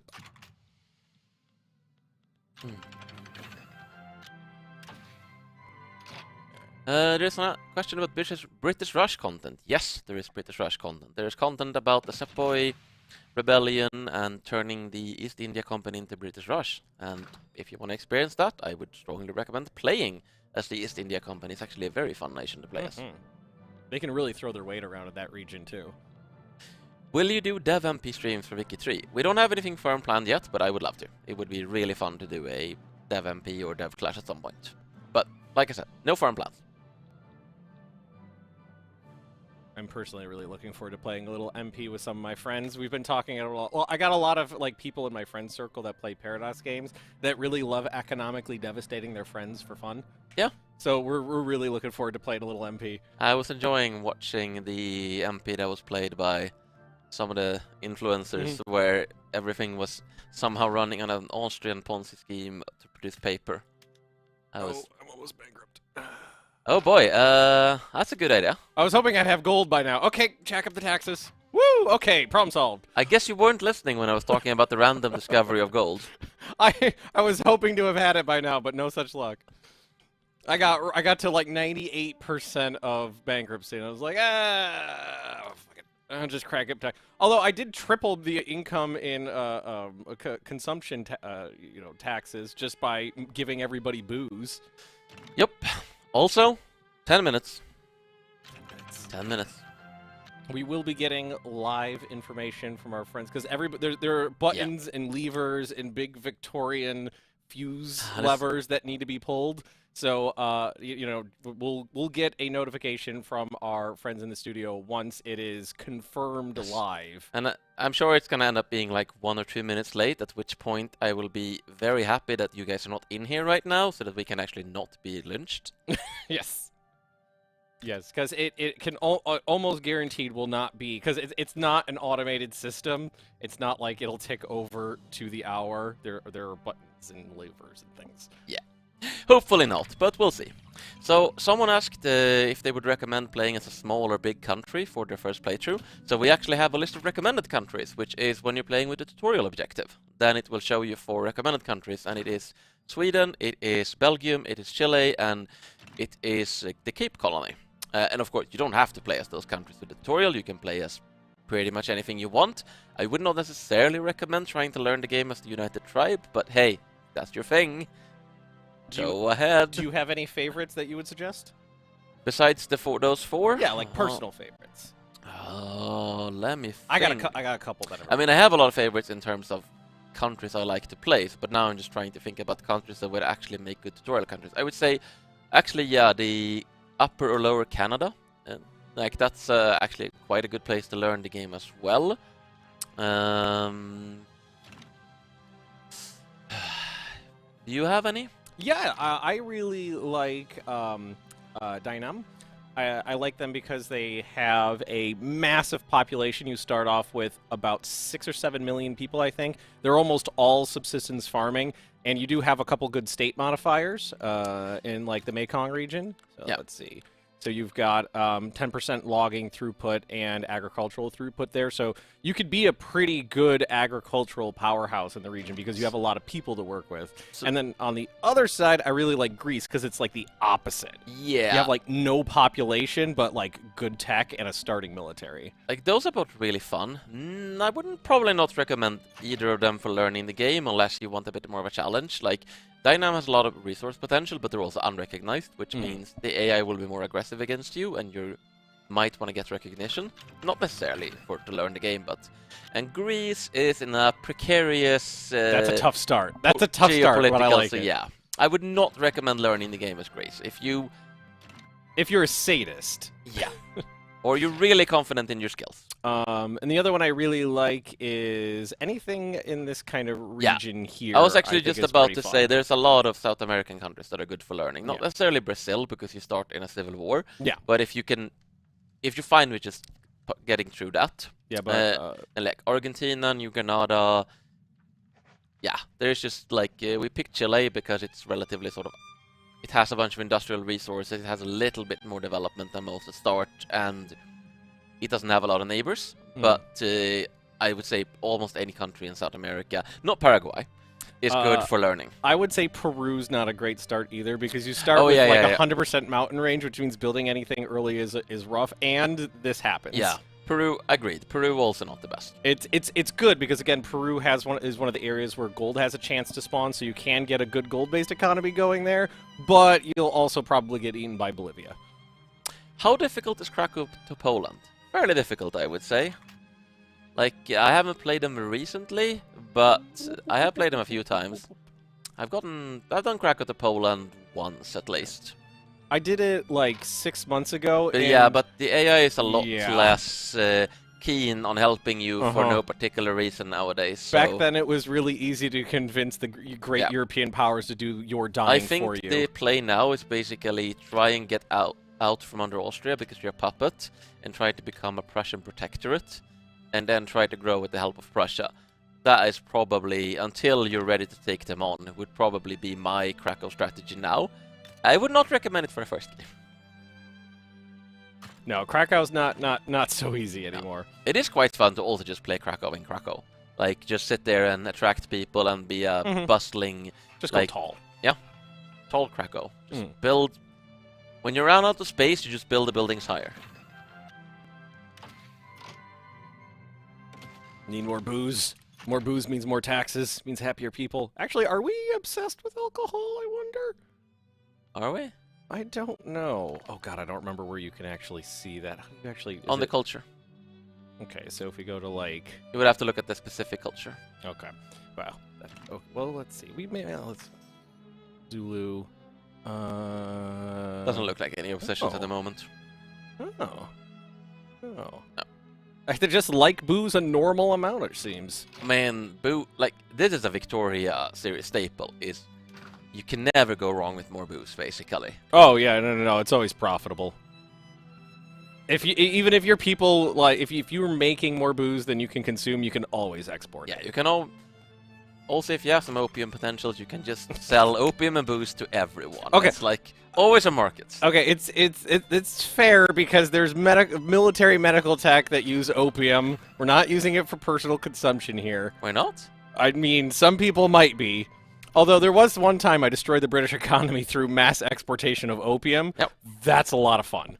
I played a game where I got the British, the French, and the Spanish all obsessed with opium. Yeah, you create metric tons of opium and you force it down their throat until their culture becomes obsessed with it, and then there's no money to buy food and clothes, and everything collapses. It's delightful. All right. I can't wait to do that to my friends. Yeah, in real life, I assume. Yes, of course. Okay. We are now producing some clothing. Still no gold, which I'm a little bummed out about. I didn't see any pop-ups, because normally you get a pop-up if a close-by region discovers gold. So Your wife just threw shade at you in his chat, by the way. That sounds about right. Okay, so there is gold down here, but only a little bit. Oh! Scheiße, there's some, but it's not... Oh, I need to go Colonial to get that stuff. Okay. If I wanted to do that, we gotta go to Society. Oh, we gotta go down this way. Let's see, because we need pharmaceuticals. No, not pharmaceuticals. We need quinine. Yeah. Okay, so let's take a few more questions, because we're getting close now. Alright, Victory is in development? Wait, what? It's just a little bit... What am I doing here, then? I need to go. Victory is in development.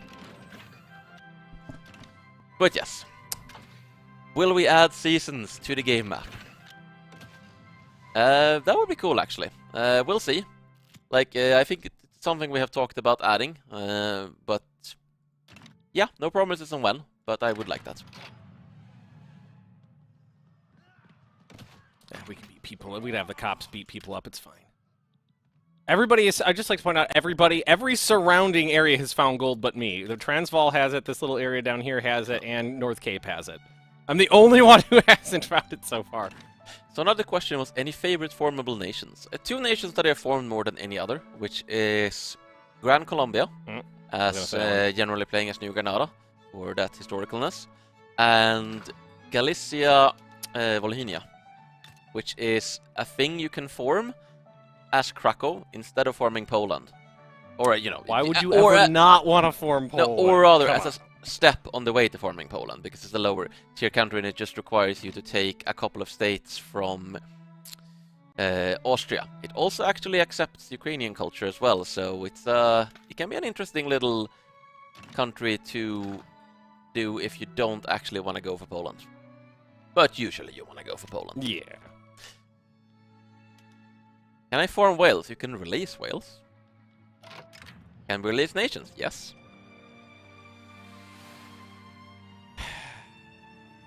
Well, I built a farm, and then like 3 days later, there was a crop you failure. shouldn't have built a farm. Why did you do that? That's definitely my fault. All this does need to be on crane and. Oh not boy. fixed. And now... It's getting close. Yeah, we're getting close. Getting close. Then we'll get a notification, and then we'll pass that notification on to you as soon as we are officially live. Oh, you all suck. Why did I conquer you? You won't stop dying and suckling off the government teat. Yes, the government teeth of Zulu. So let's have a look at the government teeth of Zulu. Show me your institution. Show me your institution. I see. Okay, those damn... It's metaphorical! Those damn parasites on your extensive welfare system of figure it out yourselves. Although, nerds. okay, we'll do dedicated police now, though. Oh, god damn it. Okay, people say they're installing and downloading. Something is happening. Do we have a confirmation? It's happening! Things are doing! Buttons are pushing, levers are levering. Okay. We're waiting on confirmation from... Yep. Oh. Yep. We're just waiting for confirmation on our end.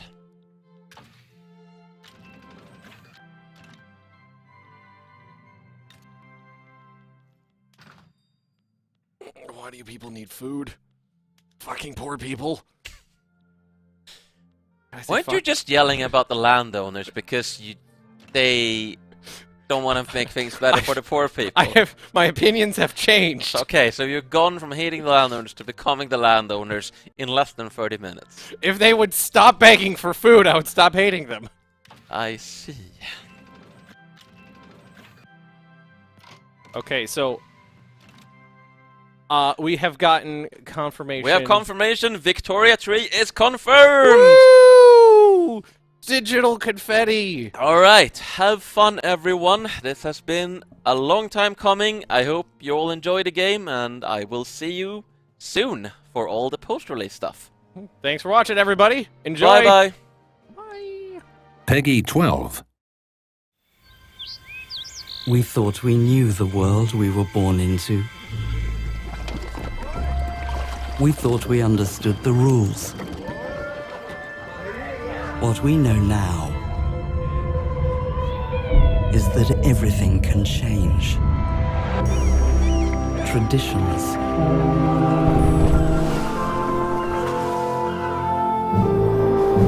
nations, truths. Nothing is safe in the turmoil between progress and destruction. Here in the streets, we dream of tomorrow, as in hell they dream of heaven. So we look to you in power to harness this force and write the rules for this new world. What will you envision? What will you dream of?